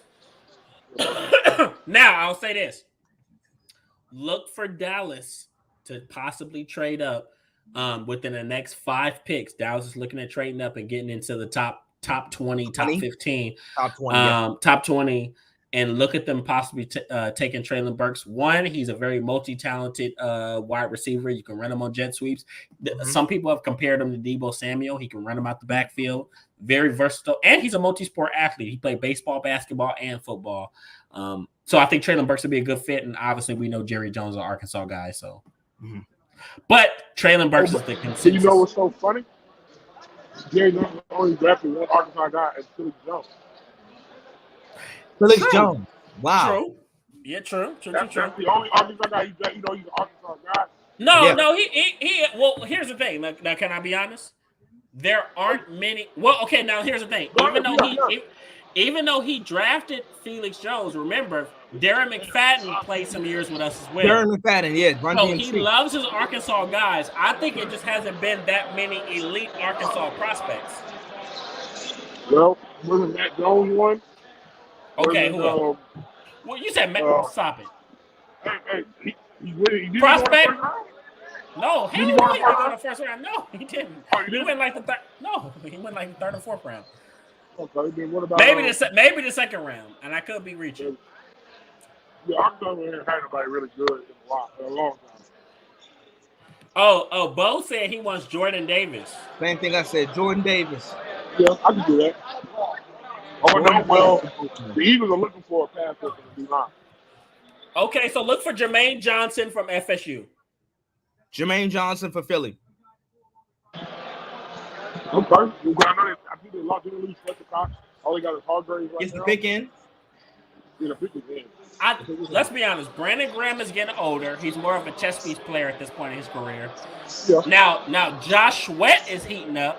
But imagine if you put Josh Sweat next to Jermaine Johnson. You have a formidable pass rush on third downs. Kick Brandon Graham into defensive tackle. You got Fletcher Cox in at the 1. You got a pretty good 4-man pass rush. I like it. Oh yeah, I like that. That's scary. I don't like that actually. Look. I think they cut Fletcher Cox. Huh? No, they didn't. I think. Well, let me stop. I think they're resigning. They're reworking his contract. They're reworking his contract. Yeah. So pick is in. I got him taking Jermaine Johnson. Who you guys got? I was even thinking Kyle Hamilton, but I like the Jermaine Johnson pick as well. Yeah, I think it makes too much sense. They want elite pass rushers. And I think it makes sense for them to do it with the state of offensive line play in the NFC East. Dallas is kind of probably at their weakest offensive line wise. We got Terrence Steele as the incoming right tackle. No, they got Jordan Davis. Jordan Davis. They took Jordan Davis? Yeah. Get the fuck out of here. Wow. That's what they're looking for. Wow. Okay. Wow.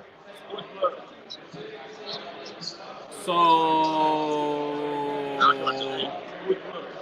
Jordan Davis is the new one technique in Philly, and now you got Jordan Davis paired with Fletcher Cox and Hargrave and what? Impressive. I don't like that. I'll take it. Well, you know what? How about this? I don't like it with Tyler Biadasz. If we get Tyler Linderbaum, I'll be okay. Okay. Oh no, hey man, I was actually thinking that's what y'all gonna pick. He's good. Hey, Tyler Linderbaum. Hey, Evan, you can tell me if you agree. Tyler Linderbaum is Jason Kelce. Yeah. He's Jason Kelce. Same size. Same size. Okay. only knock on him was his arm length. But he can get up to the second level. Yeah, he got alligator arms. Yeah, but he can get up to the second level. He reminds me of me when I played center. Okay. He can really play. And I was talking to some guys earlier, and I was telling them I was doing research on Tyler Lindenbaum. Funny enough, Tyler Lindenbaum, obviously he's an Iowa guy. I watched a video of him beating Tristan Wirfs in a wrestling match. Oh wow. That's big. So hey, look, so he not no small fry. He not just some guy out here that's just getting pushed around now. And plus, I like how wrestlers transition into football, especially on the offensive line. They really know how to transition their weight and use, and they have balance, and they have that core strength that a lot of other guys don't have. I like Tyler Lindenbaum.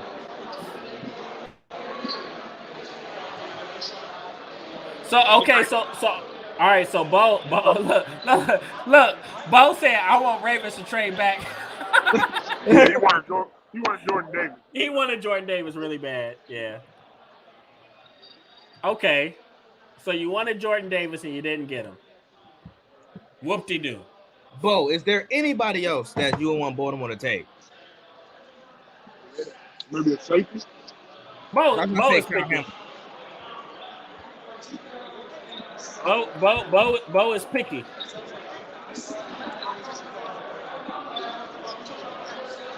That's a big rock. Man got a big ring on his finger for the national championship. You said what?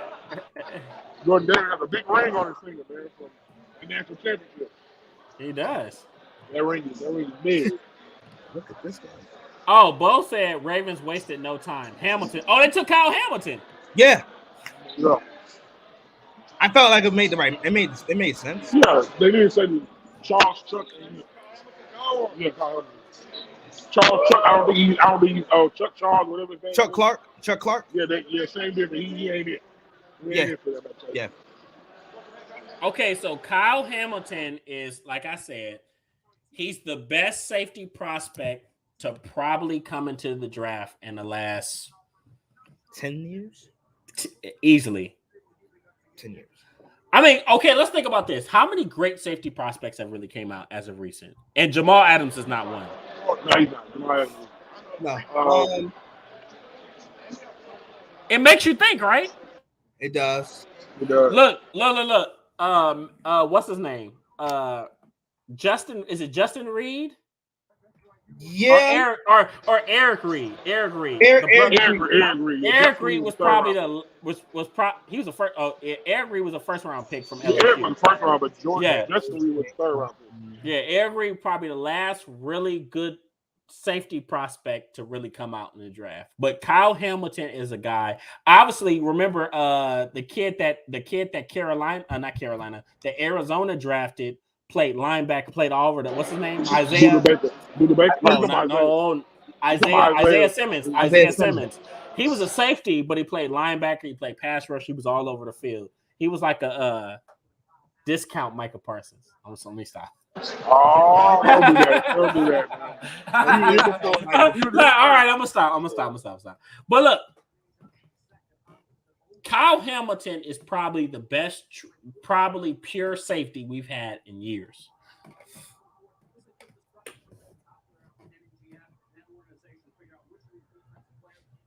I think it makes sense for Baltimore. It makes sense. I like it. Look, Bo said I also would be okay with Johnson. That's why I think the technical one. So Bo don't like out the Kyle Hamilton pick? It's in already, right? Mm-hmm. They took him already, right? I think so, yeah. So it's in. The Ravens pick is in. Okay, let's see what they take.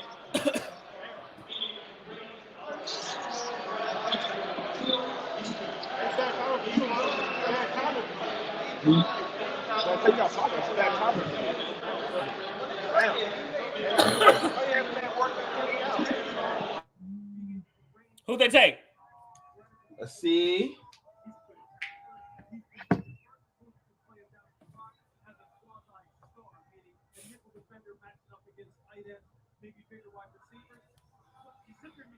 Ah, interesting.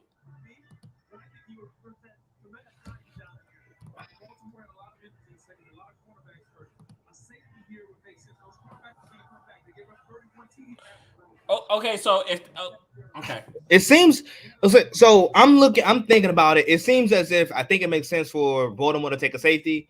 I know they could use a pass rusher or an edge, okay. but I think with Kyle Hamilton, he's definitely the No, best Kyle player. Hamilton is the pick. Kyle Hamilton's the pick. Oh, is it? So it's already in Evan? Yeah, they're taking Kyle Hamilton. Yeah. That's the Okay, pick. so That's so the so the Ravens took Kyle Hamilton. All right, so Houston is up next. You guys traded back. Evan, who you guys got? I'm thinking Jermaine Johnson. I like Jermaine that. Johnson? Yeah. I like that. I like that. Or I'm gonna tell you this, Evan. I'm gonna tell you this. I know Lovey Smith loves his defensive tackles, so don't be surprised if you guys take Devontae Wyatt from Georgia. See, it was between Wyatt and Hall, but I think we can wait to get Hall with our second round pick. Kyle Possibly. Hamilton?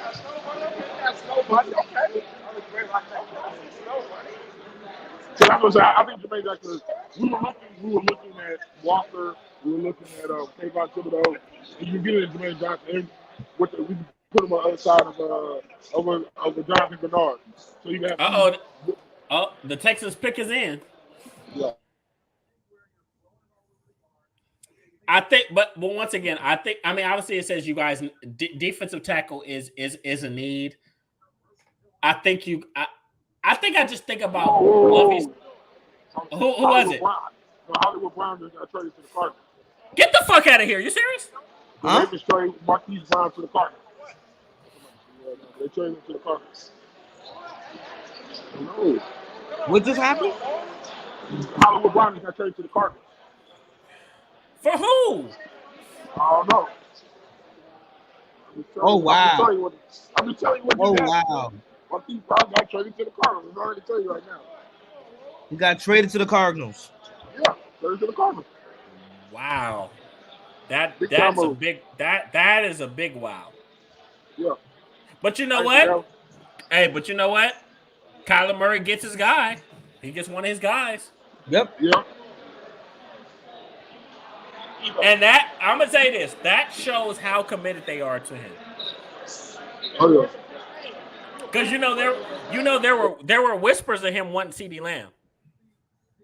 Of course, Dallas wasn't gonna let They him. weren't gonna keep him. The Texans with Keon Green. Who? Keon Green from Texas A&M, the guard. I like it. Good pick. Hey, I'm gonna tell you this. Dallas is either gonna have to stand pat and take Tyler Linderbaum, or they're gonna have to trade up. They got to move up. because now one of the top two guards is gone. Yeah. So which means that somebody's gonna take Zion Johnson next. Yeah. Right there. Maybe the Chargers. No, Maybe the Chargers. I'm thinking Fuck no, Washington. Because remember, they lost Brandon Sheriff. They lost Yeah, Brandon they did Scherf. Brandon Scherf. Yeah, So they may take Zion Johnson. Yeah. That's crazy. Sheesh. Hey, this is going up over here, man. Oh yeah. Zion decent, Amber Williams. Okay. Okay, hey, Kenneth, I got the trade details. Okay, what is it? So the Ravens, obviously, they traded away Marquise Hollywood Brown, and they traded away their 100th pick. The Ravens ended up staying to get the 23rd pick. Okay, so the Ravens have the 23rd pick now before Dallas? Yeah.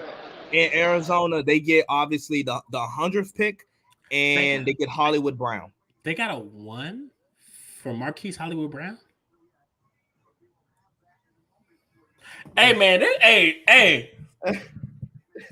Receivers. The power of receiver. Isaiah, I need to know who's brokering these damn deals. I have no idea. Okay. Damn. Is this the Texans pick? Texans pick. I already know it. They take the guard. I like that pick though. That's a good pick, man. It's a good pick. Yeah, Keon Green. Man. But this is Kenyon the Green. thing. Any of Houston kids. Any of Houston kids. So he stay home. I think you're right. I think this shows contract. I would imagine contract extension comes around the corner for Kyler Murray. They gave up a first for Marquise Hollywood-Brown. Okay. Yeah, no, they did. I think they did. I think that says a lot. But he was going into what, year 3 or year 4? No, year 4. He was going into year 4. Year 4. Mike Titus.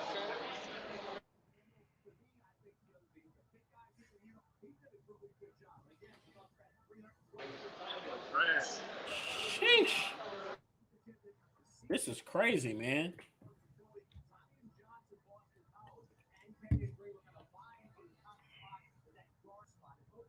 This is absolutely nuts. Hey, I'm gonna tell you this, you guys. This is why I love the draft, because we get so many twists, so many plot twists. It's ridiculous. And guys go places that we would have never ever guessed. Because guess what? Some teams don't even put some of these guys on their draft boards. Like, did I even think that Kenyon Green was on the Texans draft board? No. Because here's the thing. Who was talking about Houston getting a guard? We were talking about them getting a tackle because they're trying to get rid of Laramie Tunsil. So that's why I love the draft. I love the draft more than I love the Super Bowl. Call me crazy. Fight me if you hate me. But I love the draft more than I love the Super Bowl. That's how much I love it. So 16, the Commanders pick is in. I got them going Zion Johnson. Let's see what they get. I think they probably go guard too. Given the fact that they can't take Kyle Hamilton, they can't really at 16. They can't really get the receiver they probably wanted in Olave. So I'm guessing guard or Treylon Burks. They could go Treylon Burks. You don't think that's too high? He's going at 16. Actually, I mean, okay, so I'm gonna tell you this: when you're next up, it's no such thing as too high. Okay. And Treylon Burks is next up. He's the consensus. Okay. He's the consensus next top receiver on the board after Jameson Williams. Pretty much. Okay. Because let's be honest, everybody went Drake London. It was in the order it went. Drake London, Garrett Wilson, Chris Olave, Jameson Williams went 5. Now Treylon Burks is up, and then and after that you have Jahan Dodson and Christian Watson and who else? Kenny Pickett. No, not Kenny Pickett. What's the name? George Pickens. George Pickens from Georgia. George Pickens from Georgia. Who I think is a Dez Bryant clone. Good comp. Yeah, I'm still in this. Hey, look. I feel like Evan in his heart and his soul doesn't want to give me that comp. What's that? I'm sorry. Say it again. Say it one more time. The Dez Bryant, George Pickens comp. I feel like George Pickens plays like Dez Bryant. Nah. George Pickens got more speed than Dez Bryant. He's not. Watch this. He's not a route runner. Oh, he's not. No. But he has a nose for the end zone. Yeah. I get it. They got the jump ball receivers, but I was going to exactly. They're very good at contested catches. Yeah, but obviously George Pickens is a little more fast and quicker than Dez. I would say more of like a. Dez Bryant is a good career, but I wouldn't say Dez. Because Dez was a little bit more bigger and stronger. When I watched George Pickens, all I saw was Dez, and to me, George Pickens is not that fast. I think he's athletic, but I don't think he's that fast. And Dez Bryant wasn't slow. He wasn't dirt slow. He just a guy that wasn't a burner. Yeah. And Dez Bryant ran like a 4.6, I think. He ran a 4.5. Evan. 4.5? Evan. He ran a 4.5. Well, 4.59? Let's say 4.6. Dez Bryant had functional speed. He was at least above average speed. He wasn't a burner by any means. He was average. I give you average. He was above average. I don't know, man. I'm watching the hype. Man. Look, Ev. I know you're a Texas guy.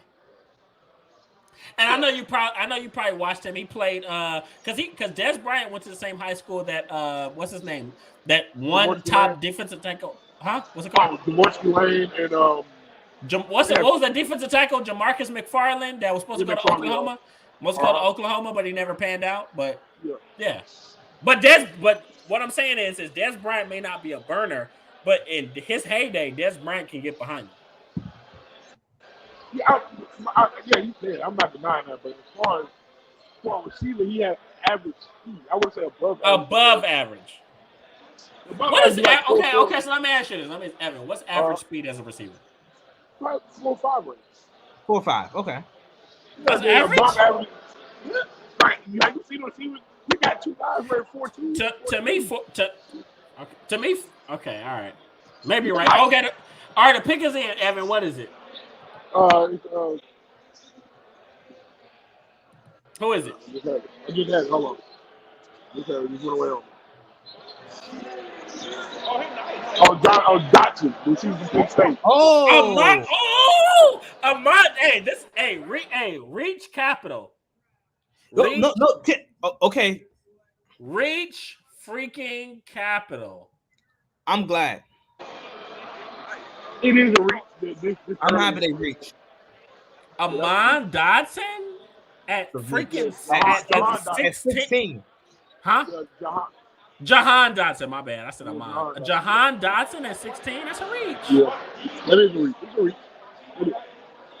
But I will say this: I like his skill set. He's a field stretcher. He has really good hands. He has really good ball adjustment. He's a guy that's a pretty good route runner. He'll take the top off of defense. But here's my thing: how do you get him to coexist with a guy who, in Curtis Samuel, who they try to use in a similar role? Right. And you gave Curtis Samuel money.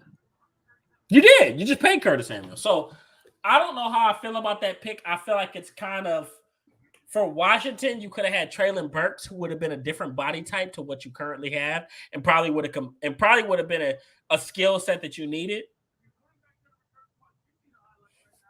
Well, it's just more weapons for Carson. Carson Wentz couldn't hit water if he fell out of a boat. Oh man, don't be that guy, man. Goodness. Yeah, that's a Cowboys fan for you, boy. He can't though. Hey, look, hey Evan. Carson Wentz. I worry about Jahan Dotson's physicality. Small frame. He's slight. Small frame, small guy. I just worry about his physicality with him. I think he's like 5'11", 170 maybe. I think he's snap. Well, AJ Brown got traded to the Eagles. What? Say it again? AJ Brown got traded to the Eagles. What? What? A first round pick? Zion Johnson is with the Chargers. It went guard. But AJ Brown got traded to the Eagles. AJ Brown? Yeah, AJ Brown got traded to the Eagles. I'm actually right now. Hey, I have zero worries. I don't know. That just helps out the Texans in our division. Okay, so get him. What just happened? Okay, all right. Zion Johnson went to the Chargers. AJ Brown got traded to the Eagles. So basically, look for the Titans to try to get Treylon Burks. Yeah, because they're on the clock right now. He's probably the first one. They will take Treylon Burks. Guaranteed. They'll take Treylon Burks or Christian Watson. I would take Treylon Burks because he's a proven number one. And he's the best receiver on the board. I thought he was better than Jahan Dotson. What the fuck is going on? Yeah, he's definitely better than Jahan Dotson.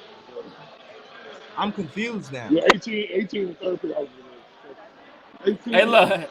Hey, hey, I'm convinced Dallas is going to stand pat, and take Tyler Linderbaum. Yeah, it might come down to that. But you know what? I'm not mad at that pick because they need to focus on their run game. But shoot. Who, the Chargers? I was talking about Dallas, but Dallas. Dallas they gonna be. They get them off the line. I think they'll be out. They'll do well. Hey, but you know what? All this crazy stuff is happening, and guess what? All these linebacker prospects are falling. Yeah. No, Kobe Dean, Devin Lloyd. They may go defense. I think Devin Lloyd is better than Kobe Dean. He is. Devin Lloyd is very versatile. Put Devin Lloyd next to Michael Parsons. Kenneth, Go ahead. I'm gonna get you the trade details for AJ Brown. No, it was the 18th pick in the third round pick. Okay, there you go. Yeah, I got it. Okay. Yeah. The Titans on the clock right now. The pick is in. They're taking Traylon Burks.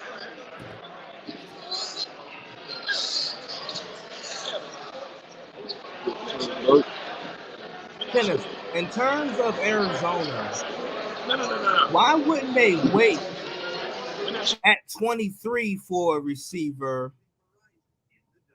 but trade for first from? I mean, I guess it's to show their loyalty to, I guess, Kyler Murray, and to show that they're all in. Oh, but no, it seems like a reach for me. Well, here's the thing: it does show that they're all in and they're committed to him because they give him somebody that he's absolutely familiar with, in Hollywood Brown. And I'm actually not down on her. I like Hollywood Brown. I think he's gotten better every single year he's been in the National Football League. But I wouldn't give up a 1 for him. I would give up for Hollywood Brown. I'd give up a 2 or a 3.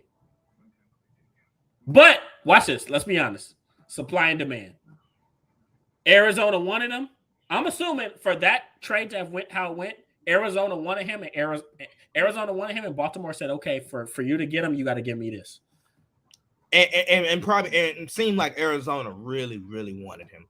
So Baltimore was like, "Hey, okay, you want him that bad? Show us how bad you want him."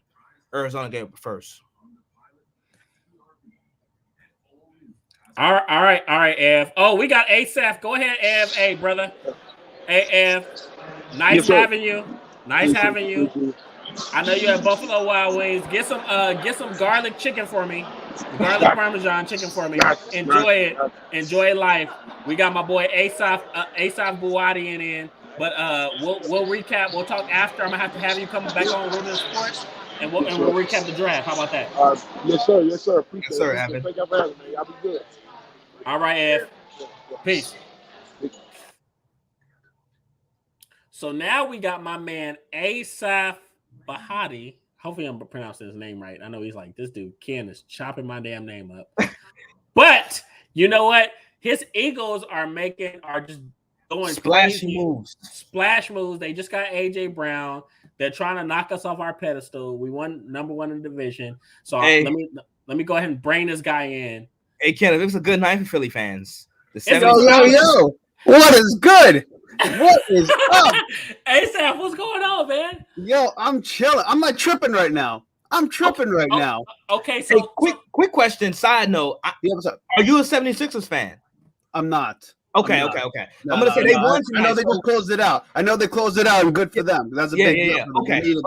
They needed that. But that's a good deal. But yo, what is up, bro? What's good? This draft is blowing my mind. It's wild right now. This is wild. It's bonkers. Like, it's stuff. I didn't expect any of these things to happen. Oh, and they're saying the Ravens might be in on Deebo Samuel. Ooh. Oh, that's a big deal. So now the Ravens are trading Marquise Brown to possibly take that 1 and use it to go get Deebo Samuel. Flip it for Deebo. That's not a bad flip. It's not, but that's not a bad flip. I'm still a little bit skeptical about Deebo Samuel. And it's only because I'm gonna say explain a little bit. Short. You don't have to. That'll be long. But go ahead. Deebo. I mean, how do you feel about Deebo? Okay, so this is my thoughts about Deebo Samuel. His strength is in his versatility. But remember, Deebo Samuel came out and said that the next team he goes to, he doesn't want to be used he wants to be a receiver only. Yep. I don't know if I believe Deebo Samuel is a great receiver alone. Right. That's fair. I like his skill set. I think he's talented. But let's be honest, he had Kyle Shanahan, an offensive coordinator. Kyle Shanahan could take me and find out how to get me making plays out there. That's just how talented Kyle Shanahan is. No, that's fair. That's a fair critique. So I feel like with Deebo Samuel, I'm not saying he's not good. I'm not saying he's not talented. we don't be surprised to see him go somewhere and his production drop because he doesn't have an offensive coordinator that's creative enough. Because if you watch Deebo Samuel's highlights, a lot of his stuff is run and catch. Run and catch. Yeah, that's fair. It's fair. But it helps them because, quite frankly, Lamar Jackson doesn't throw the ball down the field very well, or consistently, rather. So getting a guy who does the catch and runs like that, who's physical with the team like that, I think it fits their offense better than Hollywood Brown, because Hollywood Brown, like you said, he's a decent player and he's a guy who likes to get down the field, and he is miniature for what it's worth. And he's a classic burner. He's a classic burner, and like because Lamar can't get the ball down the field consistently as of yet, it's kind of tough to keep him on the roster and keep him happy when you have a guy like Deebo who could take a slant and take it to the house and be physical and run guys over, especially in a division like that where you kind of have to be physical to get by in that division. So Definitely. Go ahead. No, I was going to say only if they are on the run for Deebo, because right now it hasn't even. I don't think it's happened yet, but that's only if they are on the run for Deebo. But it is what it is. But well, here's my thing. Can we agree? And I don't know if people have forgotten about this. I never forgot about it. Deebo Samuel is injury prone. Yes, sir. That he is. People forgot about that. I'm like, I never forgot about that. Listen, the guy, what did he play? Like 13, 14 games this year? Like I think he played 15 or 16. I think he played 15 this year. But it's the most he's ever played. But years prior, he's missed a lot of time. Absolutely. They took Traylon Burks. Hey, they took Traylon Burks. Tennessee took Traylon Burks. Exactly. There you go. It made sense. They traded away A.J. Brown. They weren't going to pay A.J. Brown, so you flip it. You get a receiver. Similar body type and all that stuff. It's a good build. It's a good move. Yeah, I like him. I like him a lot. Yeah, because I was tripping earlier. So like you said, I'm an Eagles fan, and when we took Jordan Davis, I was like, this is like an okay pick, because I was hoping they would take a receiver or they would take like a defensive back or something. But like now they just made the splash move for AJ Brown, and all of a sudden it changed the whole complexion of my draft as an Eagle fan. So like this is. I was gonna say maybe that's like I don't know. Maybe that's like a blessing in disguise where you guys didn't take a receiver, because we know the Eagles have had a hard time with drafting guys. So hopefully, now you got AJ Brown, who's like he's definitely a star in this league. So you don't have to worry about drafting him. The Eagles draft where we got a proven guy. And we got Devontae, who can arguably become a number one in the future. And now you have a true number one in AJ Brown. Whether he's a low end number one or a high end number one is up to your opinion or up to speculation. But he's a true number one on our team. And he's the type of receiver that Jalen Hurts can use now, because we were trying to get guys like route runners and all these like speedster guys who could like burn the defense. But we just need a big body dude that can go up 50-50 and beat you. And not only that, he is a deep threat who could run the 4-4 and stuff like that. So I was bugging out. I was bugging out when we got it, because I was like a little annoyed with the Jordan Davis pick, because I think he still could play, but I was just like, this is kind of like a typical conservative Howie Roseman draft move. And then all of a sudden we trade for AJ Brown, and now I'm cool. Like, call me crazy, and I'm gonna tell you guys this. I was talking to some good friends, and we were talking about Deebo Samuel and AJ Brown. I've always been a big fan of AJ Brown coming out of Ole Miss. People forget everybody was on the DK Metcalf hype train. DK Metcalf played under him at Ole Miss, right? Not over him. So AJ Brown is a guy that I think can be a top 5 receiver. I really believe that much in AJ Brown. So he's legit. You guys are legit. Yeah, you guys are getting a guy that's young that not only has a high floor, but he has a high ceiling as well. So yes. Yeah, so it's as a Cowboys fan, I hate it, but as a football fan, I love it, because I think it's really first of all, Jalen Hurts has no excuses. No, this is a make or break year for him. Absolutely. This is literally. You got that right. You got that right. Yeah. You better throw that damn football good, man, because it was one thing because you had like Jalen Reagor and stuff like that, and like Arcega Whiteside, who would drop every other pass and throw at them. JJ Arcega Whiteside? Don't even get me started with him. The worst football player I've ever seen in my life. My God. He's so bad. Dude, he's so bad. You can't draft a wide receiver and then say, a few years later that we keep him on the roster to block. That just doesn't work for me as an NFL fan if you're drafting wide receiver. A wide Okay. receiver. Yeah, exactly, a wide receiver. And, we obviously jumped the gun with Jalen Reagor. We could have had Justin Jefferson. Instead, we took that damn guy. But now we have A.J. Brown. So I guess right now all is good in Philly land. So in the city of brotherly love, I think everybody's pretty happy right now. And Jalen Hurts, like you said, man, he's got no excuse. He's got to make that jump to be at least a more consistent passer, because if he doesn't, he's going to get the boot. And like they're going to start looking for the new guy because it's too much talent on the offensive side of the ball now. You got the running game, you got the offensive line, you have the tight end, and now you have two legit receivers and a slot receiver like Watkins, who's underrated, who can make that jump to become a better and complete receiver. What else do you need at it? What else does a quarterback need? You got a running back. You got Miles Sanders. You got a tight end in Dallas Goedert. You have an offensive line. You have a defense. Now, I will say this. I think you guys need to add another defensive end. I thought you guys were going to take Jermaine Johnson earlier. Me too. That's what I was saying with the Jordan Davis pick. I thought if you weren't gonna go defensive back, you take Jermaine Johnson the second. But don't be surprised if the Saints take Jermaine Johnson right here. The pick is in, by the way. At 19? At 19. So they might go Jermaine Johnson. They could go Malik Willis. If Malik Willis doesn't go here, don't be surprised if the Pittsburgh Steelers take him at 20. I think the Saints pick is in. So what you just said could come to fruition. So it could be one of those. It could be one of those two players, Jermaine Johnson or Malik Willis. Man, if they take Jermaine Johnson, that's a steal for them, man. Yes, that's at 19, a good ball player, bro. At 19, that's a big time player, dude. Hey, yeah, he's a stud. Absolutely, man. They played this draft well too. These guys. I'm like looking at I'm looking at this draft on ESPN right now on my iPad. I'm just like looking off this thing. Oh, they took Trevor Penning. Get the hell here. Get the fuck. Wow. Out of here. That's because they lost Armstead.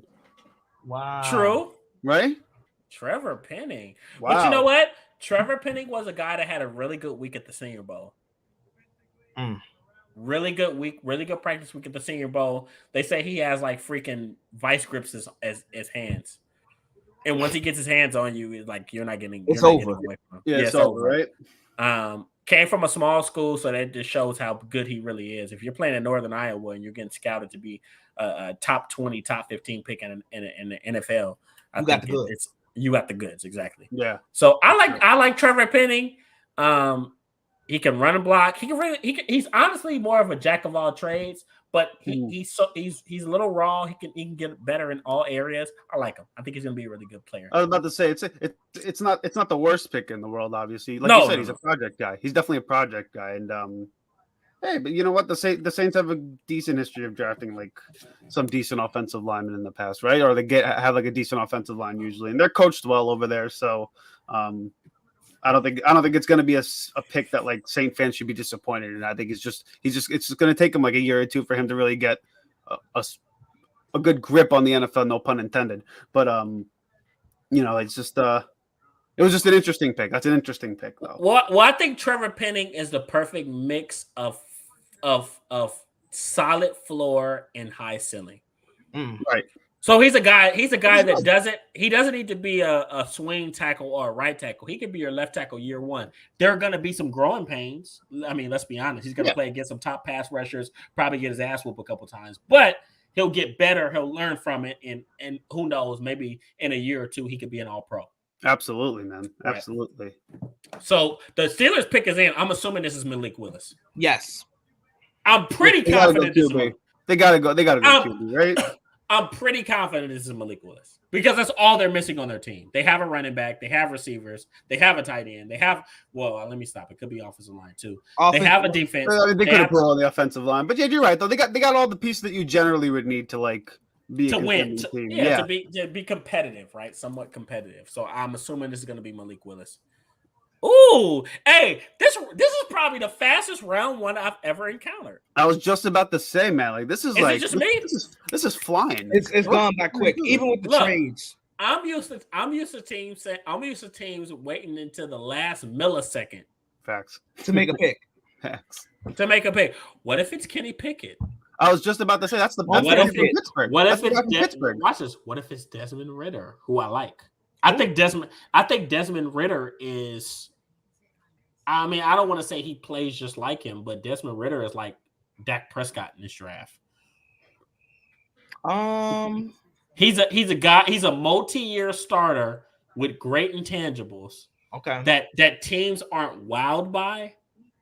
But he won a lot. Doesn't wow you. No, but here's the thing: he could do everything required of the position, and he has phenomenal intangibles. And guys will run through a brick wall for him. It's a big deal. That's a big deal to have. That's big. That's a big deal to have in the NFL, especially with a team like the Steelers too, man. Because you want a leader like that especially on the offensive side of the ball like that. So, hey, look, do you guys remember the fictional quarterback from draft day? Nobody showed up to his birthday party.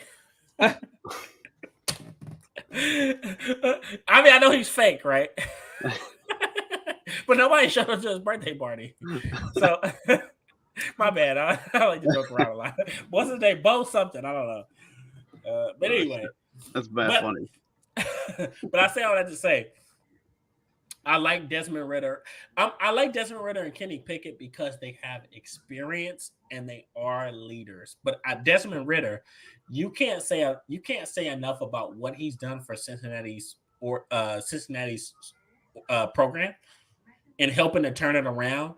And I mean, let's be honest. Last year, Cincinnati obviously they made it to the college football playoff, but they were one of the top programs in the nation. Yes. Right. On a and I think that he played a big part in that, more than people want to give him credit for. Mm-hmm. And he was a 4-year starter, if I'm not mistaken. Yeah, 4 years, right? That guy. Yeah. Yep. So the pick is in. Is Roger Goodell? Is he walking up to the stage? For right now, from my view, it's commercial. Yeah, I was about to say I'm watching it on ESPN right now. We're on commercial right now. Yeah. So all right. So Asaph, if you were to pick, if you're Pittsburgh, who would you take at this slot? Oof. I mean, the conventional pick would be Malik Willis, right? It would be him, but I think I would go. Honestly, I would just trust Kenny Pickett at this point. Bring the kid home. That'll bring because it's one thing for the young guy to be at home with the family. That's a nice little confidence boost. And you got an organization like the Steelers.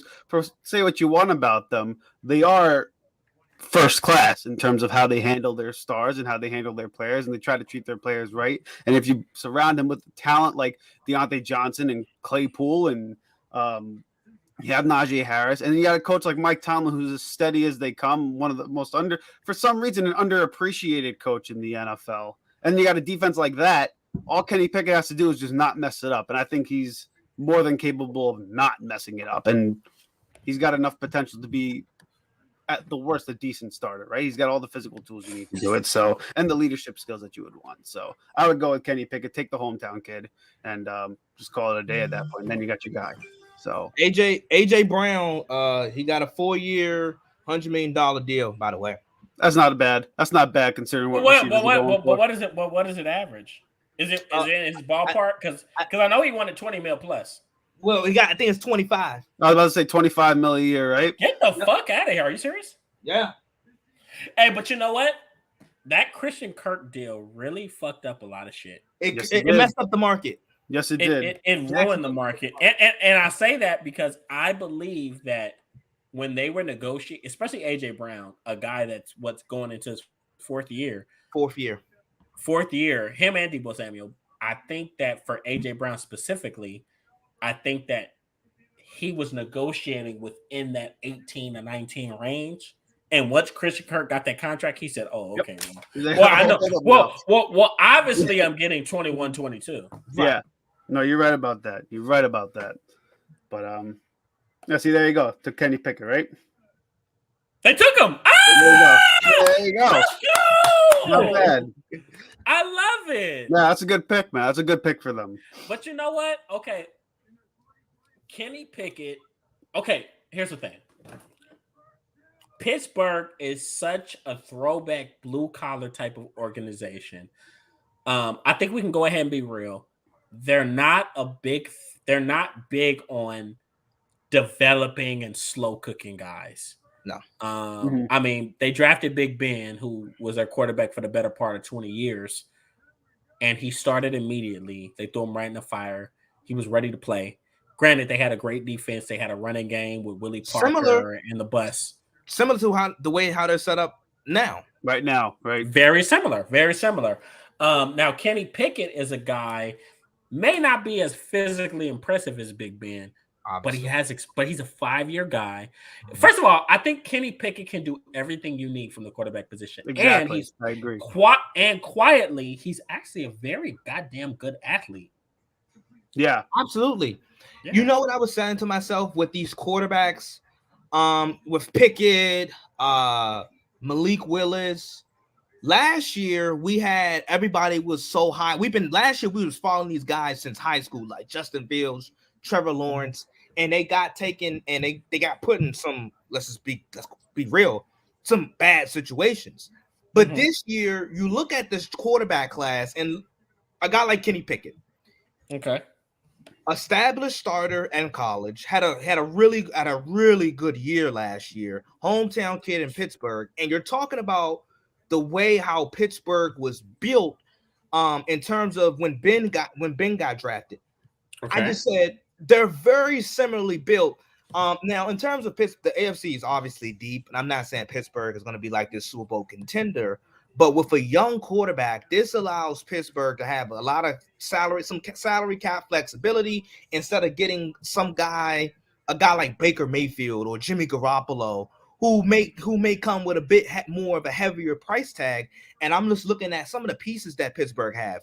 I'm looking at Deontay Johnson, the kid, the wide receiver, obviously Najee Harris, and then you're thinking about what they have on defense in terms Chase of Claiborne. Go ahead. Chase Claiborne, yeah. I just think I think we're low on these quarterbacks, but this has to make like one of these guys going to be a long time starter. Yeah, for sure, just because of the situation that they're put in. Just because of the situation, and because they're not these blue chip guys. Not a lot of people are raving about the quarterback class, but it's not like these guys can't play. There's a lot of talent at the quarterback position in this draft. It's just something that you have to develop and kind of pull that talent out of them. Right. And, Kenny Pickett is one of those guys where. I feel like Kenny Pickett is such a good match for Pittsburgh. I think it's the perfect match for them. I think that's the right pick for them. And because, like you said, he can do it all. Like, he's physically able to do everything you want a quarterback to do. He's mobile. He's athletic. He's big, like Big Ben was back, when they drafted him. So, and all he has to do is not mess it up. Yeah, honestly, because it's not like we're looking for the Steelers to win the Super Bowl this year or anything. Absolutely like that, not. right? So you see the talent that's there, and you're like, you got to be competitive and just not mess things up and let the defense kind of win the game for you. He could do that. And it speaks volumes. Let's think about this as an organization. You can say, I have a guy that has a little bit of upside, but one thing I know is I'm not getting a baby. I'm not getting a kid. And I like Malik Willis. I love his skill set. I love his potential. But Malik Willis is a baby. He's not ready to play right now. Malik Willis is not ready to go to a team right now, be their starter, be their guy. Kenny Pickett, 5 years in, and plus he's gotten better every year, and his last year production was actually pretty goddamn good at Pitt. He's ready to go to a team right now, led by a Najee Harris running game, and be productive year one. Especially, you look at the division that they play in. Baltimore, Cincinnati, Cleveland. It's a division where first you got some really damn good teams. But also, like, we know the AFC North division, its identity is physicality. So you need a tough, big physical kid. And as you said, Kenny, like, you can't have and Malik Willis, I'm not saying he's not tough but like just the mental fortitude. If Pittsburgh wants to throw their guy out into the fire, I feel like they'd be comfortable doing that with Kenny Pickett.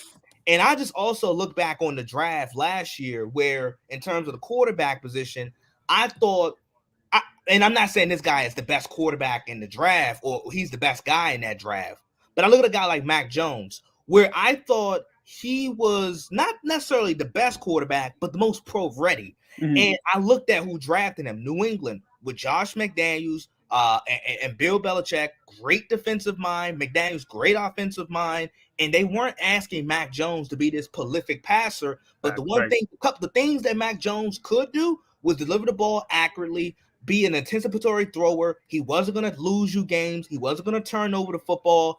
And I feel like I get a similar feel here with Kenny Pickett. Not saying their play styles are similar, but in terms of what you're getting as a mature, pro-ready quarterback, and you can throw this guy into the fire day one and still be a really good football team like New England was last year.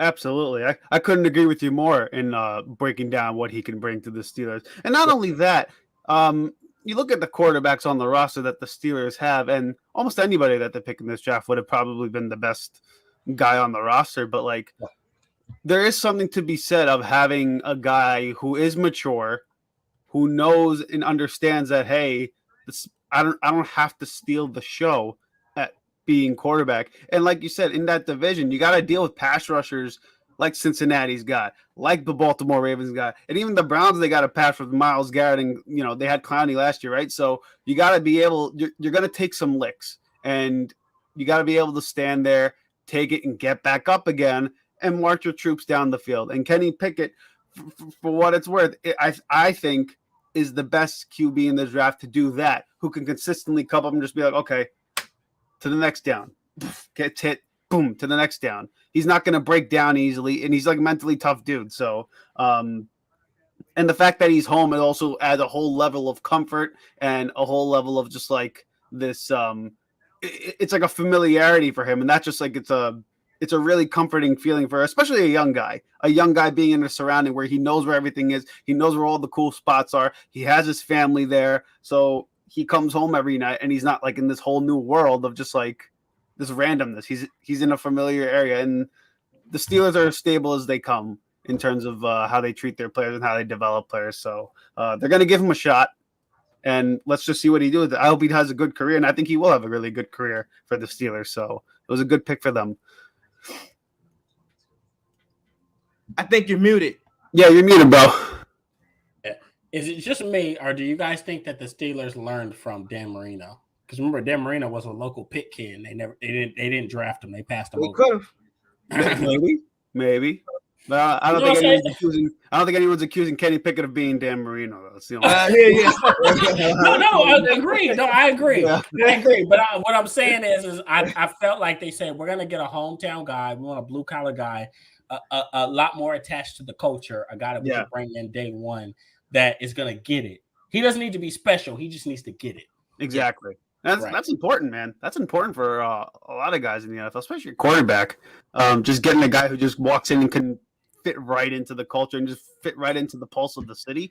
That's an important trait for these guys. So, hey, Isaiah, this is getting exciting for us. We're getting closer to Dallas. I know. Look, I'm curious, man, what they're gonna do, bro. They're gonna go. I think they're gonna go Tyler Linderbaum. But here's the thing. Me too. Now these linebackers are falling. So we'll see what Baltimore does. These linebackers are dropping hard. You may see Dallas take a Devin Lloyd. Pair Devin Lloyd with a Micah Parsons. God help us. That's a good player. That's a good duo right there. Devin Lloyd's like super versatile too, man. That's the other thing.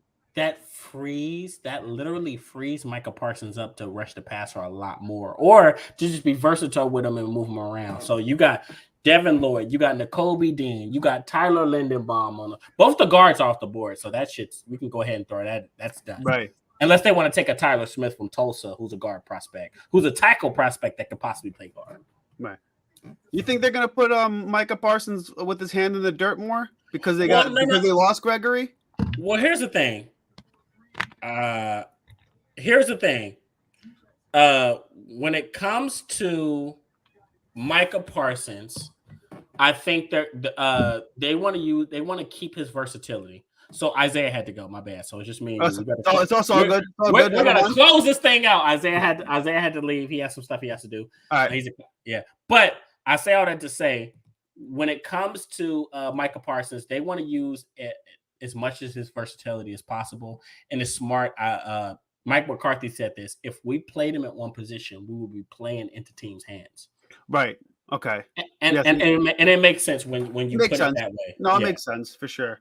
Oh, look, the Packers took a linebacker. That's an interesting pick for them as well. Oh, they took Quay Walker. But you know what? Quay Walker is a guy who I projected to go first round. Maybe not to Green Bay, but Quay Walker is a guy that is really talented. I was about to He's say he's still- physically gifted, honestly. but he's raw. But he's very Yeah. raw. He's very raw. So I like that pick. Quay Walker to the Packers. So then now you got Baltimore Ravens, They just Nakobe traded the Dean. pick. Who? The Ravens just traded their pick to the Bills. The Bills are on the clock now. Yikes. But yeah, no, the Quay Walker pick's interesting, man, because like you said, he's super, super raw, and I would have for sure thought they would have tried to like get like a receiver or something like that. But again, not a lot of, I mean, because there's so many receiver talents in the draft. But Quay Walker's interesting, man, because he's big, he's quick, he hits the hole hard and stuff like that. No, you know, I gotta hit pause for a second, but you know what I mean. But you know what I'm saying. But no, but like physically, he's like a gifted football player, and they can use more physicality on the defensive side of the ball in Green Bay. So it's not the worst pick in the world. It's certainly not the most splashing pick either. So. Well, here's the thing: they needed a linebacker. They can't Yeah. hold on the linebackers. You know, obviously they were so desperate they took Jalen Smith from Dallas, and we know how bad that experiment went. Yeah. Now, here's the thing: they re-signed Devondre Campbell, so they have a guy, Yeah. but they need somebody to pair with him. And Quay Walker is a guy who has all the physical tools to actually be an All-Pro. Yeah, type he of just needs guy. to be well coached, man. If he's well coached, he could be a real good player for them. He so. could be good. And here's and let's think about it like this: before Devondre Campbell against the Green Bay, do we even know who Devondre Campbell is? Before? I was just about to say we didn't. I Even mean, know who that was. unless you watch football, those of us that watch football, we knew of the name, we knew of him. He was a strong side linebacker for Atlanta, but he wasn't this guy. That Yeah, no, he in wasn't. Green Bay now. He was something different in Green Bay. So, Right. and they have a good history of like developing and like getting good linebackers out over there. So, it might just be the perfect spot for Quay Walker to be in Green Bay. So, Right. we gotta wait and see with that team's. And hey, man, Hey, I'm gonna tell you this. I'm gonna tell you a kid that played for Green Bay who I think is so underrated. I mean, obviously he plays. I think he's a free agent now, or he got signed elsewhere. Mhm. I'm a big Blake Martinez fan. I really like Blake big Martinez. time player. I think he's underrated. Super underrated, a tackling machine. Honestly, just knows how to find the ball. He's not like again, he's not a splashy player like guys like Devin White are, or like Levante David. I'm picking the Bucs linebackers just because that's when I think of linebackers, that's who I think of. But you get what I'm saying. But like he's a guy who just knows how to play linebacker. Like he has a nose for the ball. He always finds where the ball carrier is, and he's always just there to make a play. And Everywhere, yeah. And every time you play him on, if you're an offensive player, if you're a running back, you're saying, okay, I got to scout for that guy. That's the guy who I have to watch out for, because every offensive running back, every running back knows, and every receiver knows if they go across the middle or something like that, if they go up the middle, they got to deal with Blake Martinez. He's a very well-rounded. I think he's such a jack of all trades that people maybe don't. It's almost like a knock on him. It's almost like a knock on him. It's a knock on him. He's so well-rounded that it's a knock on him. He can cover. He can play the run very well. He has a high football IQ. He's a leader. He has great intangibles. I'm surprised that New York, kind of moved off of him. Me too. When they initially signed him, I was like, "Oh crap, they got a decent." I'm like, they got. I was a little butthurt. I was like, "Oh damn, that's a good signing for them." But thank God the Giants moved off. Thank God they got rid of him, because that's a real good football player. And yeah. Speaking of that, what do you think of the Giants' moves, man? They took Kayvon Thibodeau and who was the other guy that they took off the board? The offensive tackle, Neal. That was the other guy that they took, Evan Neal. Okay, so obviously you're speaking to football fan Kenny and not Cowboys fan Kenny. Yeah, that's right. That's football fan Tiberius. Okay, so here's the thing. Both are boomer bust prospects. I agree. Kayvon Thibodeau is a carbon copy. I hate to say it like that, but he's a Jadeveon Clowney type of player. A guy that's super talented. Well, here's the thing. A guy that's super talented, but he doesn't really he's not a refined technique type of guy. Mhm. So Kayvon Thibodeau, I don't believe, and I could always be wrong, but I don't think Kayvon Thibodeau will be a double-digit sack guy, at least not right now. No. Okay. I That's think fair. he'll be a 5 to 7.5 sack per Yeah. year guy. He's not going to be like a premier pass rusher like you. He won't be, Yeah, but yeah. he'll be effective. He'll be effective. They could use him, and he's an athlete. Right. Oh, who did Buffalo take? I wonder. I was about to say I'm anticipating this pick. It's going to be an interesting pick for them because I don't know what they would. I don't know if they need anything on the offensive side of the ball. They got everything they need offensively. So, Well, I unless think it's an offensive lineman or they something have like to that, go but- defense. Let's see who we got. Bo chimed in. Ravens didn't want Johnson. Lamar, he said Lamar is pissed off because they traded Hollywood Brown. Yeah, I concur, but I guarantee they're doing something else on the other end. But Ravens didn't want Johnson. I agree. That would have been a good pick. But as Yeah. far as what the Giants picked, you know what? Once again, both are project picks, but both could potentially be really good players. Yeah. Evan Neal has the talent to be really good. He's a big kid. He's 6'8". He's athletic. If you look at his body type, he doesn't even look like he's 340 pounds. No, He I was looks like about to say that's like a physical freak that they got over there, and I was a little more upset that they took him because I'm like, damn, I think Evan Neal's going to be a good player, and I'm with you on Thibodeau though. I think he's like I don't know. There's something about him that I'm just like. Well, here. Okay, so here's Yeah. here's my thing. Just to kind of level the playing field and let you know, I'm not just keying in on Kayvon Thibodeau. Yeah, I feel you. Yeah, Alabama offensive linemen are. Oh, they took Kair Alim, the corner from Florida. But you know what? That's smart. You put somebody across from Javonte White. Yeah. Or Tre'Davious White. You put somebody across from him. And you give them the best opportunity. You help those pass rushers. You get, I think it's going to be good. It's not a bad pick. That's a solid pick. That's a good plus, pick. Yeah. So Dallas is probably. Oh shit! Dallas has a chance to take Jermaine Johnson. They could take Devin Lloyd. Oh That's shit! a big deal. They I was about to say their pick. They might just get a big. They might just get a big time player right now for you, man. I think they're going to take Jermaine Johnson from FSU. I think you have to. If you're the Dallas Cowboys, you lose Randy Gregory. Oh shit! You have to. If you don't, I'll be upset for you. Like I'll be upset for you if you don't. You got to take him. But here's the thing: you also can take Devin Lloyd from Utah, who's probably the most versatile linebacker in his draft. So Fair. You get a choice between. Whew, this is crazy. But then you could take Tyler Linderbaum. But I think Tyler Linderbaum's gonna fall. He's falling, which is shocking because I think that's another guy. Well, it's not shocking, but here's the thing: whoever gets Tyler Linderbaum, I think the fail-safe for Tyler Linderbaum is Cincinnati. Which, if you let Cincinnati get Tyler Linderbaum, then God help us all. Because I was about to say that's going to be they better not. NFL better not let that happen, honestly, because I think Linderbaum can play. I really do think he's going to be a key player out of this draft. So, wow, man, I can't believe Jermaine Johnson fell this deep, though.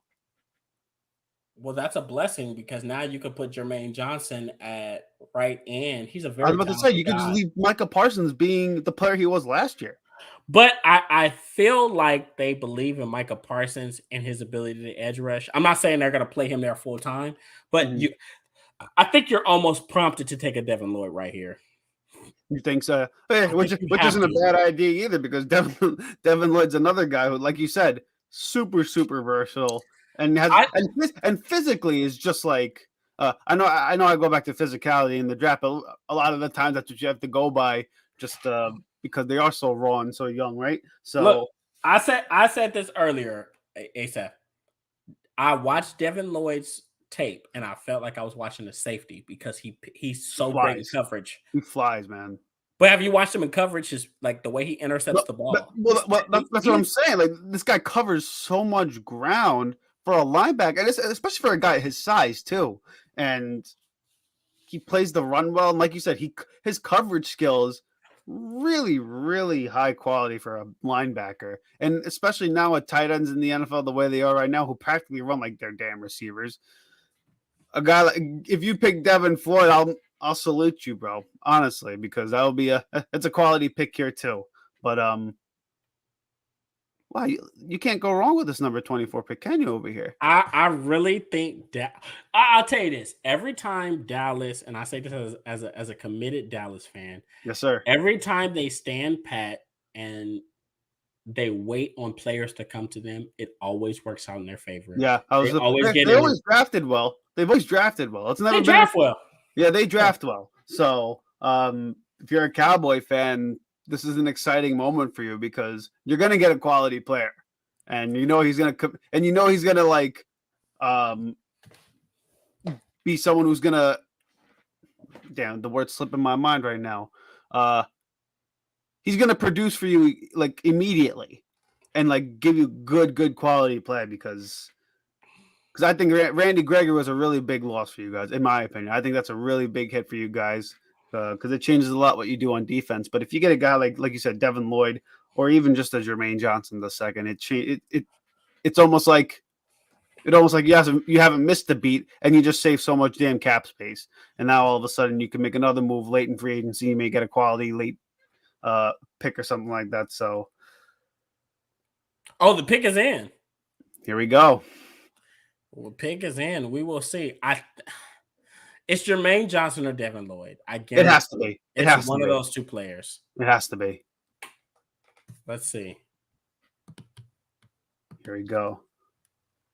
This is an important pick for me too, my friend, because I have to root against your Cowboys over here. You're invested.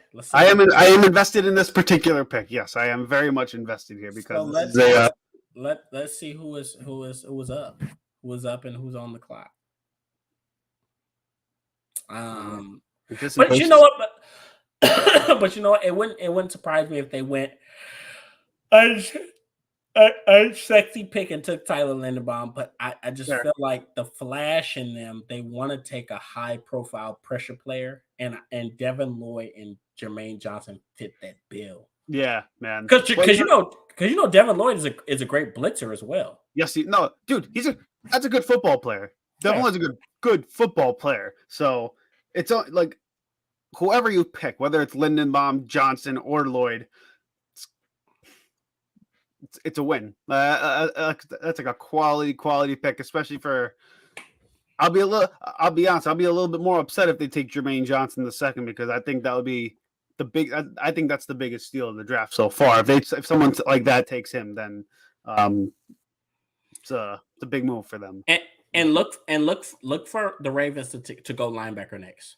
Yeah, I would agree. I guess it depends if these guys take Lloyd. All of a sudden, then that changes the whole complexion of their draft plan too, right? So, wow, they're taking a long time to announce this pick. It's taking them. Easily. It's taking them a super long time to announce this pick, but facts. Yeah. This is here it is. Let's see. Oh, they're working up? Tyler Smith. Get the fuck out of here. That's what they took, bro. They took Tyler Smith from Tulsa.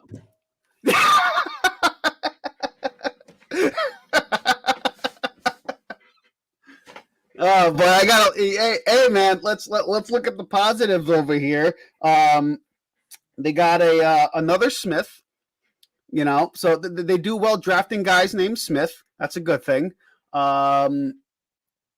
Big guy. So, physically he's got all the things you would want. They develop linemen well. I mean, it's not the worst thing, but hey. Hey, look. It's a good pick. I was so upset I took my headphones off. I can still hear you because the volume was up, but I was pretty upset. Okay, so here's the thing. With Tyler Smith, you're taking essentially more of a project type of player. Yes. He's talented. He has potential to play guard. I'm assuming they're going to flex him as a left guard. He might play left guard. Yes, he'll play left guard. You don't think they're going to try to move? No, they won't move Tyron Smith. You don't think they're going to try to move him now, right? Because not at all. I think Tyler Smith is a guy that is an immediate left guard with flexibility to later on flex out and play left tackle. But I guess the only benefit is he's a road grader as a left tackle. That's the only benefit that you can have. He's a very physical guy, but yes, he is. Yes, he is. That's okay. Like, in that regard, it's not a. I don't want to poo-poo the pick, but I think it's an underwhelming pick for a lot of Cowboy fans. You know what? I can't. Let me shut up because I was mad when we drafted Travis Frederick. I was upset when we drafted Zach Martin. Right. So it is what it is. Yeah, no, you go offensive line. It's not like the guy's like a total scrub and the guy can't play. You know, the guy has capability of being like a quality tackle in the league or a quality offensive lineman. But like you said, he is raw, and you know, it just feels underwhelming to you guys because you had a name like Devin Lloyd and you had Jermaine Johnson and you had Lindenbaum over there. So, but it's a position of need. The position of need for them. So I don't want to poo-poo the pick because like I don't think I should poo-poo the pick because they're they know how to find linemen in the draft. They know how to find quality linemen in the draft. So they do, and I'll say this.